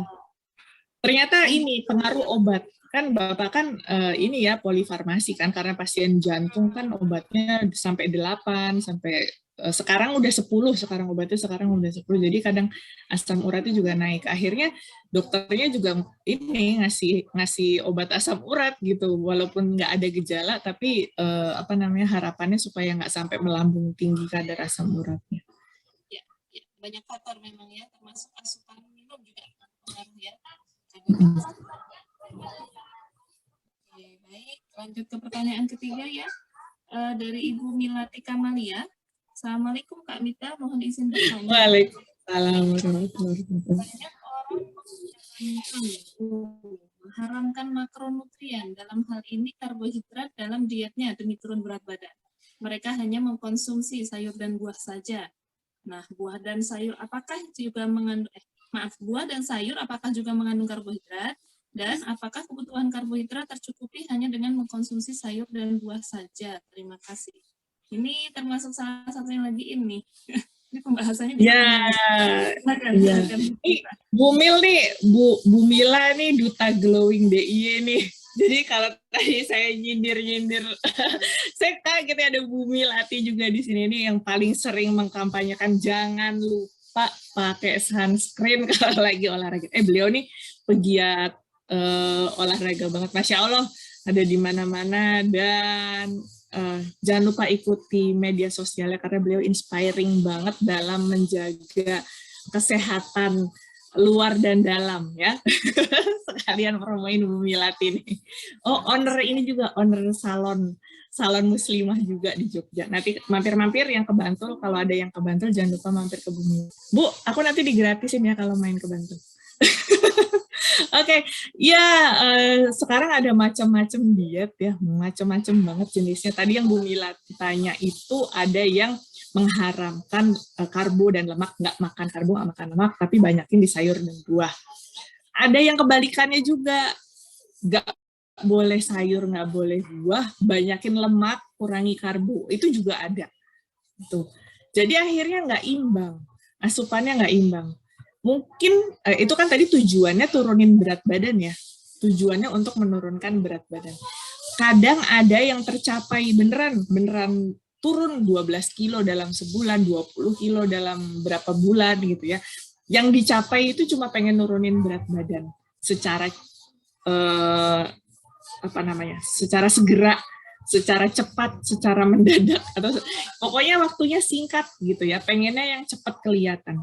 Tapi efeknya kekurangan gizi di sana sini, karena tadi kan Bu Milati juga menyebutkan ya nggak boleh makan ini, nggak boleh makan itu, nggak boleh makan ini. Apakah kan dalam sayuran itu, sayuran dan buah ada karbohidratnya? Ada. Tadi di materi saya singgung sedikit ya bahwa dalam sayur dan buah bukan berarti nggak ada kalorinya, nggak ada karbohidrat, nggak ada protein, dan nggak ada lemaknya. Ada, tapi jumlahnya itu cuma sedikit dibandingkan dengan misalnya makanan pokok. Kalau makanan pokok itu memang di sana dominan karbohidratnya, tapi kandungan misalnya vitamin apanya cuma sedikit gitu. Biasanya setiap bahan makanan itu isinya macam-macam, tapi kadarnya beda-beda ya, sesuai porsinya aja gitu, sesuai porsi yang diciptakan oleh Allah. Kamu sebagai sumber karbohidrat, kamu sebagai sumber protein, kamu sebagai sumber lemak gitu ya. Kayak kita sebagai manusia aja kan punya kelebihan dan kekurangannya masing-masing gitu ya. Kira-kira gambarannya seperti itu. Jadi kalau misalnya apakah dengan makan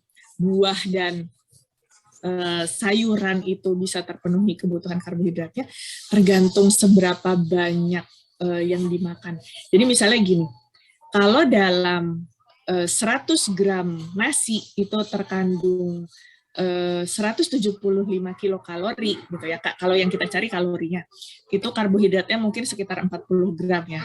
Nah, sayur dan buah 100 gram itu kandungan kalorinya cuma 25. Jadi bisa dibayangkan kalau kita butuh kalori sehari itu 1000 kilokalori misalnya, terus kita makan 100 gram nasi. 100 gram nasi itu paling cuma 5 sendok makan. Nah, itu kita bisa memenuhi dengan 5 sendok makan nasi gitu ya, dapat 175 kalori.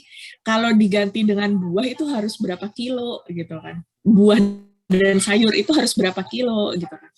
Jadi besar banget gitu. Seperti halnya dengan, ini saya ngelompat sedikit ke MPASI nggak apa-apa ya. Kenapa? Mudah-mudahan di sini ada ibu-ibu yang lagi MPASI anak-anaknya. Kenapa sih MPASI itu harus naik tekstur gitu ya? Kenapa nggak dikasih bubur aja terus sampai umur 2 tahun gitu ya? Karena semakin padat MPASI, semakin padat bahan makanan, itu kalorinya makin besar. Nggak kebayang dong, kalau anak kita umurnya naik gitu ya, kan misalnya umur 6 sampai 8 bulan itu kebutuhan kalorinya 550 kalori. Terus di usia berikutnya 9 sampai 11 bulan itu udah naik jadi 700 sekian kalori gitu ya. Terus kebutuhannya naik tapi makanan yang dimakan tuh cair gitu. Itu otomatis porsinya harus semakin banyak gitu. Padahal kita ngasih 1 mangkok aja kayaknya anaknya udah enek-enek gitu ya. Gimana kalau dikasih 4 mangkok gitu, tambah belenek dia gitu ya, tambah blenger gitu. Jadi kenapa tekstur makanan itu makin lama makin padat? Karena semakin padat bahan makanan semakin tinggi kalorinya. Itu makanya kalau kita cuma makan sayuran dan buah itu berapa kilo yang harus kita makan setiap hari untuk memenuhi kebutuhan kalorinya gitu. Padahal kita makan 5 sendok makan aja kita udah dapat 175 kalori nih. Belum lagi itu kandungan karbohidratnya berapa gitu. Dalam sayur dan buah itu bisa jadi kandungan karbohidratnya juga tidak setinggi yang ada di bahan makanan pokok gitu. Jadi kita sebenarnya tetap harus seimbang, tidak berlebihan, dan kalau mau berat badannya turun dengan cepat jangan lupa ditambahi dengan aktivitas fisik gitu. Karena aktivitas fisik itu kan juga membakar kalori gitu. Kenapa sih orang kok bisa berat badannya lebihnya banget gitu? Bisa jadi karena dia menjalani gaya hidup sedentary, dikit aktivitas, kebanyakan makan. Apalagi di musim-musim PPKM kemarin ya, musim-musim PPKM PSBB. PSBB itu yang awal-awal. Pas kita awal-awal ketemu sama pandemi COVID ini ya di tahun 2020 Maret sampai kemarin akhirnya ada PPKM itu kan kita dibatasin banget mau keluar. Kita juga mau keluar takut gitu ya. Mau keluar takut ketemu orang, mau keluar takut ini, mau keluar takut itu. Aduh, orang di sana nggak pakai masker, nanti gimana kalau ketularan gitu-gitu kan. Akhirnya kita banyak ketakutan. Anxiety nambah, pelariannya ke makan. Terus belum lagi yang yang pelariannya ke masak-masak. Mumpung lagi di rumah, bikin ini, bikin itu. Nggak ada yang makan, kita juga yang makan. Hasilnya, saya sempat merasakan itu soalnya, saya sempat merasakan di bulan Maret sampai bulan Juli 2020, itu ibu saya melampiaskan coping stresnya itu dengan memasak berbagai macam makanan. Belum lagi adik saya juga hobinya masak-masak. Otomatis saya kayak kebagian enaknya makan terus kan, nggak sadar, tahu-tahu berat badannya melambung tinggi. Itu BMI tertinggi yang pernah saya miliki waktu itu nyampe 25. Padahal sebelumnya saya masuknya underweight loh. Maksudnya sebelum nikah ya. Sebelum nikah itu saya masuknya underweight, terus setelah nikah masuknya di normal gitu. Tapi nggak pernah sampai ke obes. Nah ini tuh bisa masuk ke hampir nggak sampai obes sih, sampai ke 24, sekian yang udah deket banget sama 25. Tapi itu efeknya kerasa banget. Di saya itu efeknya kerasa banget. Jadi imunitas saya menurun, saya waktu itu kena cikungunya, terus kemudian sendi, mungkin karena saya kebanyakan makan karbo dan lemak, tapi kurang ini ya, kurang Olahraga. Ya kurang olahraga tentu itu. Terus sama ini apa namanya, kurang cairan. Akhirnya sendinya bermasalah. Jadi saya kesulitan untuk sholat. Dari berdiri ke sujud, sujud ke berdiri, itu yang paling kerasa. Dan akhirnya dari situ saya kemudian nurunin berat badan lagi. Tapi waktu itu saya disarankan untuk tidak melakukan olahraga yang banyak menggunakan otot bagian bawah. Karena waktu itu saya lagi radang kan, ototnya lagi meradang, lagi inflamasi gitu. Semakin dipaksa semakin sakit gitu. Jadi akhirnya banyakin jalan kaki. Tadinya kan sok-sok workout gitu, yang donkey kicks gitu kan, yang squat, terus mountain climber gitu, langsung masuk ke Polisaraf waktu itu saya. Dikasih obat, kayak meloxicam gitu buat mengatasi radang sendinya. Jadi jangan lupa asupan cairan juga kalau kita lagi banyak workout ya. Harus diskusi juga, harus konsultasi sama ahlinya juga. Jadi walaupun ahli gizi nggak boleh sembarangan olahraga buat menurunin berat badan. Gitu. Jadi tetap seimbang ya, untuk ibu-ibu yang ingin menurunkan berat badan, jangan lupa berkonsultasi juga terkait kondisinya, karena kebutuhan tiap orang beda-beda. Jangan sampai berat badannya turun tapi kurang gizi. Jadi bukannya dapat gizi yang optimal gitu ya, tapi banyak gangguan. Misalnya ada kemarin public figure juga. Jadi dia diet yang ngehits banget, dia sampai bikin buku kemarin ya. Terus akhirnya banyak yang ngikutin, banyak followernya. Makannya didefisitkan, kalorinya dibikin sedefisitnya, tapi akhirnya rambutnya rontok. Ada yang rambutnya ada yang menstruasinya terganggu, ada yang emosi jadi labil gitu. Itu pengaruh hormon. Jadi iya berat badannya turun tapi hormonnya terganggu. Itu bahaya juga. Itu sebenarnya kekurangan gizi, defisiensi zat gizi juga. Jadi kalau mau turun berat badan, lakukanlah penurunan berat badan yang aman, yang sehat, dan gizinya itu tetap optimal, tetap terpenuhi gitu ya. Jangan sampai yang kekurangan zat gizi. Begitu. Ya, makasih Kakak Mita. Sama-sama Bumi. Sama dengan Kakak Mita, dakwah di bidang kecantikan itu identik dengan langsing dan mengarahkan para ummahat terutama untuk keluar dari zona kaum rebahan itu, Masya Allah nggak gampang. Semangat ya buat ibu-ibu di sini gitu ya. Cantik tidak sama dengan putih dan langsing. Makasih banyak. Kali Salimah pernah perlu undang Bumi nih. Ya, bisa nih ya. Insya Allah boleh. Ya. Oke, jadi sudah cukup ya Ibu Melati ya? Oke, siap. Insya Allah cukup. Pertanyaannya, baik. Oke, baik.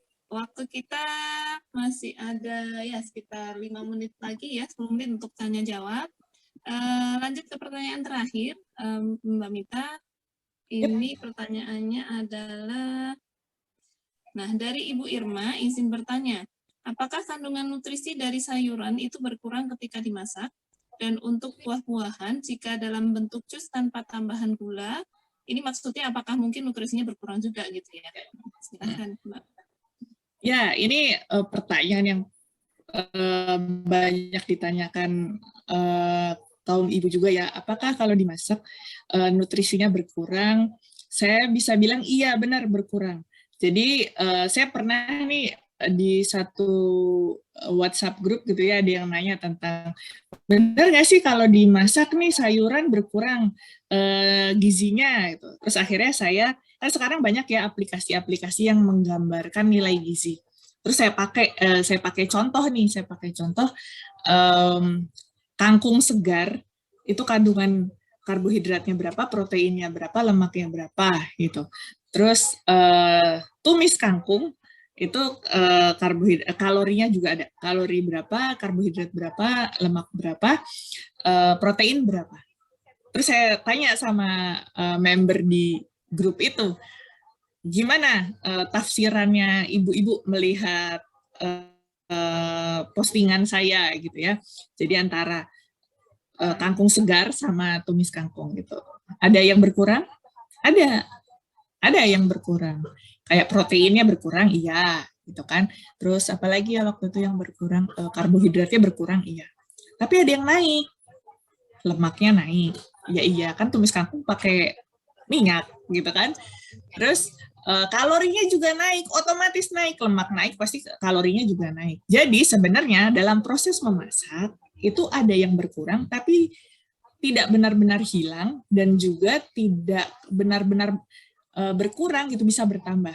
Gitu. Jadi ada inilah saling memberi dan menerima gitu. Protein memang salah satu zat gizi yang sensitif terhadap panas. Jadi dia bisa berkurang, bisa berubah gitu ya komposisinya ketika dipanaskan. Vitamin juga, beberapa vitamin itu sensitif terhadap suhu gitu. Jadi dia bisa berkurang komposisinya, tapi tidak benar-benar hilang. Kalau saya tanya sama teman saya yang dosen teknologi pangan, itu biasanya pengurangannya itu ya maksimal sampai 10% aja. Tapi bisa dapat tambahan zat gizi yang lain. Misalnya kayak tumis kangkung, proteinnya berkurang. Tapi mungkin vitaminnya juga ada yang berkurang ya. Kalau kita rigidin lagi, mungkin vitaminnya juga ada yang menurun kualitasnya. Tapi dia dapat tambahan kalori, dia dapat tambahan asupan lemak gitu dari minyak goreng gitu kan. Jadi kalau memang mau komposisi yang nggak berubah, pertanyaannya gini, gimana cara masak tanpa mengurangi gizinya? Kalau saya biasanya jawabnya langsung tegas, nggak usah dimasak, komposisi bahannya nggak akan kemana-mana, nggak akan berkurang, nggak akan bertambah. Tapi kalau kita pengen komposisi gizinya itu bisa bertambah, ya dimasak dengan berbagai macam bahan gitu. Jadi saling memberi dan saling menerima. Kayak tadi, kangkung ditambah minyak, nambah nih kalorinya, nambah nih asupan lemaknya gitu. Nanti terus gimana dong proteinnya yang berkurang? Ya nggak apa-apa gitu. Asal kita nggak berlebihan, nggak kelamaan, nggak dimasak berulang-ulang gitu ya. Jadi sekali masak terus dihabisin gitu, insya Allah masih tetap aman aja, nggak berubah dia. Tapi kalau misalnya kita panasin terus, itu kan bahan makanan itu kalau misalnya dia digoreng ya, terus dipanasin berkali-kali, itu lemaknya itu bisa semakin jenuh atau santan deh yang mengandung santan gitu ya. Tadinya dia asam lemak tidak jenuh ganda, dipanasin gitu ya, itu dia jadi asam lemak tidak jenuh tunggal. Terus dia itu semakin jenuh gitu. Jadi ikatan lemaknya semakin jenuh. Terus gimana kalau kita pakainya minyak atau lemak yang ikatannya itu tidak jenuh tunggal, atau bahkan dia lemak jenuh, itu dia bisa berubah jadi lemak trans. Nah itu bisa berbahaya dalam tubuh kita gitu, bisa menimbulkan gangguan peningkatan pembentukan kolesterol gitu ya, bisa menyumbat pembuluh darah gitu. Itu yang harus dihindari gitu. Makanya saya sering menyarankan kalau masak tuh nggak usah banyak-banyak dulu lah. Masak tuh sedikit, kalau kurang ditambah gitu. Kalau misalnya kita pertimbangkan ini biasanya porsi keluarga kita seberapa ya gitu. Jangan berlebih-lebihan gitu. Kecuali kita mengundang banyak orang gitu kan, kita tambah porsinya gitu. Tapi kalau misalnya kita nggak bisa mengira-ngira gitu, kita nggak bisa mengira-ngira ini nanti habis nggak ya gitu, jangan banyak-banyak dulu gitu, supaya nanti kita tidak harus menghangatkan berkali-kali. Ya memang makanannya jadi penuh kehangatan, tapi juga jadi nggak sehat gitu. Jadi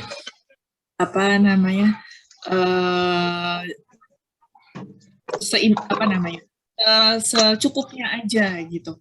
Jangan terlalu khawatir sama gizi yang berkurang gitu, karena nanti tetap ada share and give, take and give dari setiap bahan makanan gitu.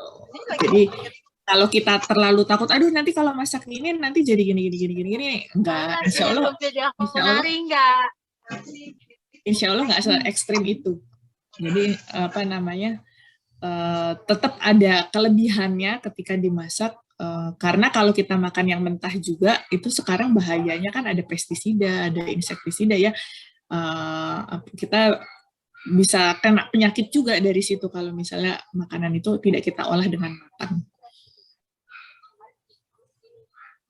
Ini menarik nih ya. Jadi ternyata satu pertanyaan ini bisa jadi materi kuliah Zoom meeting berikutnya nih. Bagaimana mengolah makanan supaya tetap sehat gitu dengan memasak dengan apa ya yang tidak mengurangi rasa tapi juga menunya seimbang gitu ya. Tetap kita dapatkan semua baik karbohidrat, protein, Okay. Tipsnya ini tipsnya kalau masak sayur jangan kelamaan. Jadi sayur itu masukinnya paling akhir aja. Misalnya kita mau masak sop atau memasak makanan berkuah ya yang ada daging-dagingan, ada sayur dan sebagainya. Daging itu kan pasti kita masukin pertama gitu. Oh ya, tuh suka ada gini kuah apa namanya? Kuah kaldu daging itu bahaya nggak sih gitu? Kalau saya pribadi, saya ambil kotoran yang apung aja gitu. Kotoran yang apung-apung kita buang gitu. Tapi jangan sekuah-kuahnya karena di situ ada vitamin larut airnya juga gitu kan. Apalagi vitamin B kompleks kan biasanya larut dalam air ya, vitamin B dan C itu adalah vitamin-vitamin yang larut dalam air dan dalam daging-dagingan itu ada vitamin B dan ada vitamin C. Jadi sayang kalau vitaminnya dibuang, terus nanti diganti gitu. Padahal di kaldu itu juga bisa memberikan rasa. Nah, saya ini termasuk yang tidak menggunakan penguat rasa ya ketika masak. Gitu. Saya termasuk yang sedikit banget atau bahkan kadang tidak pakai penguat rasa karena udah dapat dari kaldu gitu. Udah dapat dari kaldunya, gurihnya udah dapat dari situ. Vitaminnya juga ada dari situ. Jadi penguat rasa itu dengan berbagai macam merek dan warnanya itu kan kandungan natriumnya tinggi.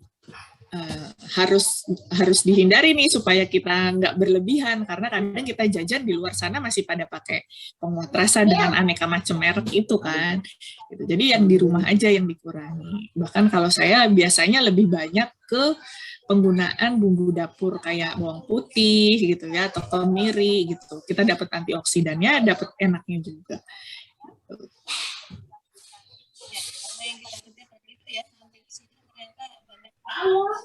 Bisa kerja dari makanan. Pertanyaan terakhir ya tadi dari Ibu Irma. Sekarang waktu sedang menunjukkan Nick, maaf, yang untuk jus gimana ya? Oh iya, jus. Ya, yang jus. Jadi kalau jus itu ya sebenarnya nggak apa sih pada beberapa orang yang mengalami kesulitan untuk mencerna dengan makan langsung boleh dibuat jus gitu. Tapi ya secara kandungan memang berkurang ya. Terutama kalau jus itu biasanya kan kulitnya kita buang nih, padahal di kulit itu juga ada seratnya gitu. Di kulit itu juga ada zat-zat yang kita perlukan. Tapi sekarang kita juga ngeri ya kalau misalnya kayak makan apel pakai kulitnya. Kan seringkali kita apelnya tuh apel impor gitu atau apel yang sudah dilapisi bahan pengawet. Nah, itu juga bahaya. Akhirnya harus dibuang. Tapi sebenarnya kalau kita makan buah yang utuh dibandingkan buah yang di jus, kita mendapatkan kelebihan terutama dari seratnya. Gitu. Jadi kalau kita jus, seratnya ikut rusak. Gitu. Kita nggak dapat kebaikan dari seratnya. Seratnya besar ya. Seratnya ikut rusak dan beberapa vitamin. Vitamin ada yang rusak juga karena biasanya kalau kita ngejus atau misalnya pakai blender ya, kalau pakai blender itu kan ada panasnya, itu juga bisa mempengaruhi kandungan vitamin, kandungan vitamin dan mineral juga yang ada di situ. Jadi tetap berpengaruh. Tapi untuk pasien-pasien kayak pasien yang nggak bisa makan buah utuh gitu ya karena dietnya masih cair ya nggak apa-apa gitu. Boleh dikonsumsi dengan jus atau buah langsung, boleh tergantung kondisi pasien. Dan kalau misalnya tapi anak saya banyak makan buahnya kalau di jus nih gitu, ya nggak apa-apa daripada nggak sama sekali. Nanti sambil diajakin misalnya buahnya udah dipotong-potong gitu, buahnya udah dipotong kecil-kecil tinggal dimakan gitu. Jadi sambil tetap kita kenalkan, sambil tetap kita ajarkan. Atau misalnya sehari makan buah sekian, yang separuh di jus, yang separuh lagi potongan, gitu. Itu juga boleh. Ya, jadi pokoknya kita tahu ya bahwa ketika di jus tadi ada seratnya rusak juga, ada beberapa vitamin yang nggak tetap utuh ketika dimakan buah langsung, tapi sesuaikan dengan kondisi apa yang perlu kita dapat ya dari buah itu ya gitu ya Mbak Mita ya. Ya, karena serat itu juga baik untuk kesehatan tubuh kita, terutama kesehatan saluran cerna ya, kesehatan usus gitu, terus juga mempermudah kita untuk buang air besar biar nggak sembelit, maksudnya biar nggak kena kasus sembelit. Terus juga ini untuk yang turun berat badan, untuk yang ingin menurunkan berat badan, maksud saya, yang ingin menurunkan berat badan itu dengan banyak makan serat, makan sayur dan buah yang utuh ya, nggak dijadiin smoothies, nggak dijadiin jus, itu mengenyangkan lebih lama, jadi mengurangi keinginan untuk ngemil, terutama ngemil-ngemil gorengan yang jelas-jelas kalorinya tinggi. Itu. Jadi lumayan bisa membantu program penurunan berat badan. Ini untuk mungkin ibu-ibu ada yang ingin nurunin berat badan suaminya, keluarganya, atau diri sendiri. Ini juga tips yang aman untuk menurunkan berat badan.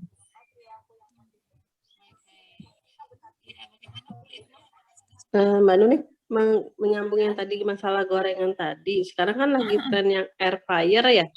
Itu gimana tuh? Air fryer itu memang mengurangi kalori dari gorengannya ya, karena nggak pakai minyak. Karena digorengnya kan nggak pakai minyak, tapi pakai aliran listrik itu ya, aliran listrik yang ada di air fryer. Jadi kalau secara kasat mata kalorinya berkurang, iya benar itu. Nggak berlebih kalorinya. Yang jadi bahaya itu karena merasa aman, aku kan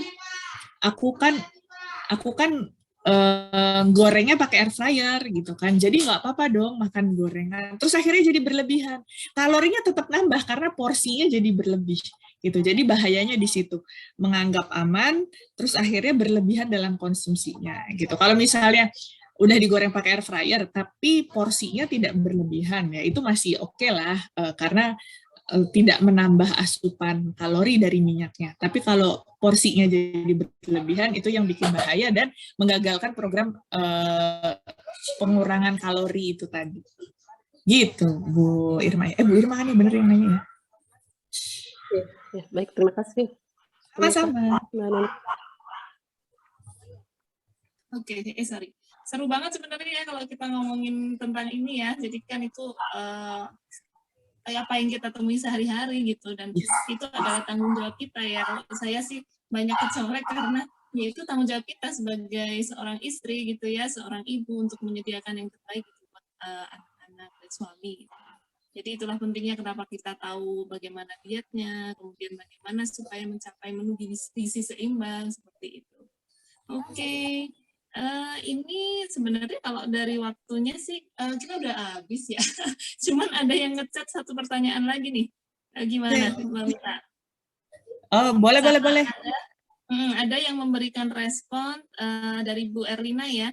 Jadi untuk tahu kadar kebutuhan gizi kita berarti harus hitungan dulu kah?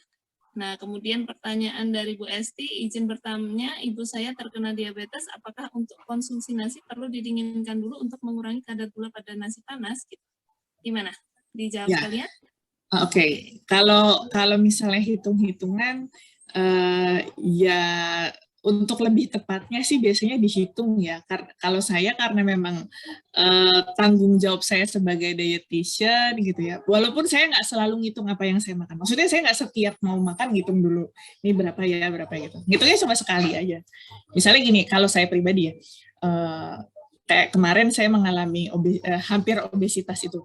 Saya mengalami gangguan kesehatan karena berat badan berlebih itu. Ya saya hitung lagi kebutuhan diet saya itu sebenarnya seberapa sih. Kemudian saya terapkan dalam makanan saya sehari-hari. Misalnya saya atur porsi nasinya seberapa, porsi sayurnya seberapa, porsi lauk pauknya seberapa gitu. Itu saya hitung dulu. Terus misalnya anak saya gitu ya, saya hitung kebutuhan dia seberapa. Nah, itu saya lakukan, tapi tidak setiap kali makan. Itu buat acuan aja, oh berarti saya kalau makan nih segini aja udah cukup nih, gitu kan. Terus nanti saya juga jadi punya pertimbangan, karena kebutuhan kalori saya sekian, cemilan saya sebaiknya apa, gitu, berapa banyak, gitu kan. Jadi dari situ saya punya, istilahnya kalau orang Jawa ancer-ancer gitu ya, punya patokan ini seberapa sih kebutuhannya, gitu. Itu yang saya lakukan. Nah, nanti kalau misalnya ibu-ibu ada yang butuh dihitungin gitu ya, karena kan nggak semua orang gitu ya ngerti gimana ini cara ngitungnya gitu. Saya aja butuh kuliah bertahun-tahun untuk bisa begitu kan ya. Jadi nanti bisa hubungi dietitian terdekat gitu. Kalau saya sendiri buka konsul online juga, nanti mungkin bisa ditanyain ke Mbak Nuni gitu ya, linknya kemana. Nanti saya share aja ke panitia. Kemudian untuk diabetes ya, yang pernah saya tahu dari diskusi dengan teman-teman di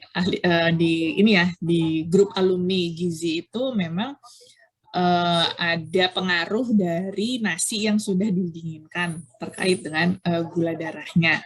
Gitu.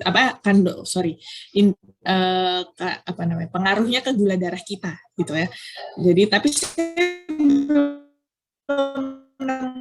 saya belum dikasih jurnalnya sehingga belum saya baca secara mendalam juga. Jadi kalau saya bilang pasti iya menurunkan kadar gula darah, saya masih 50-50 ya. Kalau saya pribadi memang nggak terlalu suka nasi panas karena nanti makannya jadi lama. Kan nggak boleh makan nasi panas-panas juga tuh, gitu kan. Nggak boleh makan nasi dalam kondisi panas-panas juga. Jadi nanti kalau saya ngambil nasi panas jadi lama gitu kan. Kapan makan udah lapar gitu, masih panas lagi. Jadi kalau saya pribadi memang kalau udah matang kemudian saya cabut penghangat nasinya, terus makannya kondisi yang suhu normal aja gitu, dan masaknya juga jangan banyak-banyak biar nggak banyak yang basi gitu ya. Itu sudah bertahun-tahun dilakukan oleh orang tua saya di sini, makan nasinya yang dingin bukan yang panas, dan buat saya sih nggak hilang nikmatnya ya. Tapi yang lebih ngefek nih kalau menurut saya karena saya punya mertua yang mengalami diabetes mellitus, jadi kalau di mertua saya yang lebih ngefek ke kandungan gula darah, penurunan kandungan gula darahnya itu adalah jenis berasnya, gitu. Karena ibu mertua saya ini setiap kali makan nasi putih itu gula darahnya pasti di atas 200. Mau dibikin seberapapun porsinya, mau itu panas, mau itu dingin gitu ya. Kalau makan nasi putih itu gula darahnya selalu di atas 200. Mengkhawatirkan kan? Akhirnya saya ganti ke nasi merah gitu, dan itu bisa terkontrol di bawah 200. Jadi kalau di mertua saya pribadi itu lebih ngefek ke ininya, ke jenis berasnya yang indeks glikemiknya lebih rendah daripada nasi putih. Itu jelas lebih terkontrol kalau di mertua saya. Jadi saran saya mungkin bisa dicoba ganti nih kalau misalnya ibunya gula darahnya terus tinggi, maksudnya kondisinya di atas terus gitu ya, kayak ibu mertua saya, bisa coba diganti berasnya dengan yang indeks glikemiknya lebih rendah, misalnya beras merah atau beras putih. Tapi saya kemarin juga nemu beras putih yang indeks glikemiknya lebih rendah gitu ya, khusus sih dia sebutannya beras diabetes, saya juga nggak tahu jenisnya apa, tapi di ibu mertua saya juga ngefek gitu. Jadi indeks glikemik itu ternyata lebih berpengaruh daripada suhunya kalau yang saya alami pribadi gitu. Cukup jelas ya Bu Esti ya. Jadi itu nanti kita lihat indeks glikemiknya dari jenis berasnya juga, dan nggak hanya dari suhunya aja gitu ya Mbak Mita ya. Oke, Masya Allah ya. Aduh ya ampun, ini sayang banget sih kalau sebenarnya masih pengen kita diskusi lagi nih ya. Nanti kalau ada kita undang lagi nggak apa-apa ya Mita ya. Iya, insya Allah. Aku senang kalau bisa sharing kayak gini. Karena aku juga dapat ilmu loh, dari pertanyaan-pertanyaan yang masuk tuh memantik untuk terus belajar lagi. Iya betul sih, betul. Jadi memang kita istilahnya kita jadi saling berbagi lah ya, ada take and give. Namun ya memang sayang sekali dari waktu juga yang membatasi kita ya. Ya alhamdulillah ini sudah semua pertanyaan sudah terjawab, kemudian juga materi yang disampaikan juga insya Allah sudah cukup jelas ya bagi semua peserta. Ini waktunya kita mengakhiri sesi tanya jawab. Sebelum kita benar-benar mengakhiri ini sesi tanya jawab, saya persilahkan kepada Bu Mita untuk menyampaikan closing statement nih. Apa yang untuk pesan buat kita nih. Oke, silakan Bu. Aduh, berat ini kalau dikasih kesempatan ngomong, takutnya nggak bisa berhenti lagi. Tapi saran saya terutama untuk ibu-ibu ya, untuk ibu-ibu yang Masya Allah gitu, amanah domestiknya besar sekali, terus juga punya tanggung jawab untuk menjaga kesehatan keluarga gitu ya, apalagi di tengah kondisi pandemi yang sangat mengkhawatirkan gitu ya. Kita berdoa yang banyak, mudah-mudahan tidak ada third wave gitu ya, tidak ada gelombang berikutnya, karena aduh itu pasti akan susah sekali gitu ya.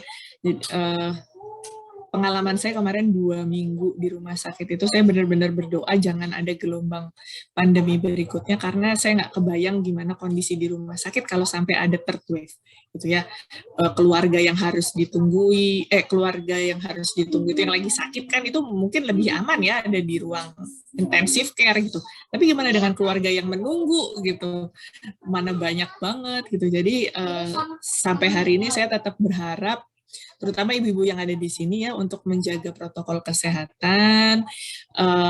Nanti kalau ya qadarullah kita nggak tahu ya apa skenario Allah berikutnya, jangan panik juga, tetap konsumsi makanan-makanan yang sehat gitu ya, makanan-makanan yang bergizi, makanan yang tetap seimbang kandungan gizinya, jangan terburu-buru untuk kemudian memperbanyak suplemen dan lain sebagainya. Sekedar info, kemarin kan bapak saya itu operasi batu ginjal ya, karena memang ada masalah dengan batu ginjalnya.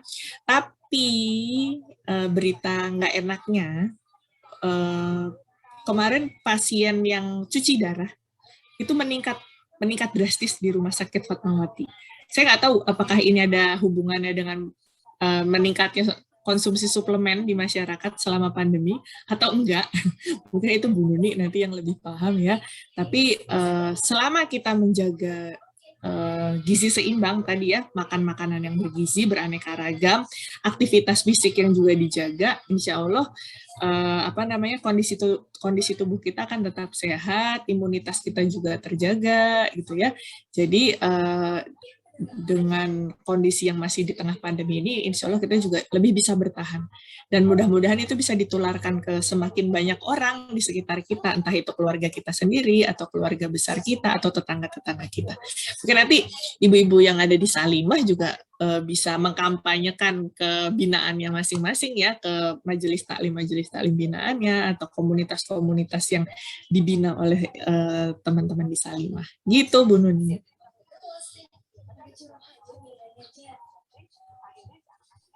Ya, memang kita butuh banyak peran sih dari semuanya ya untuk menangani pandemi ini. Jadi nggak cukup dari saya dan kawan-kawan sebagai tenaga medis, tapi juga masyarakat tentu saja sangat berpengaruh. Gitu. Jadi terhadap prokes gitu ya, pesannya Bu Mita ya.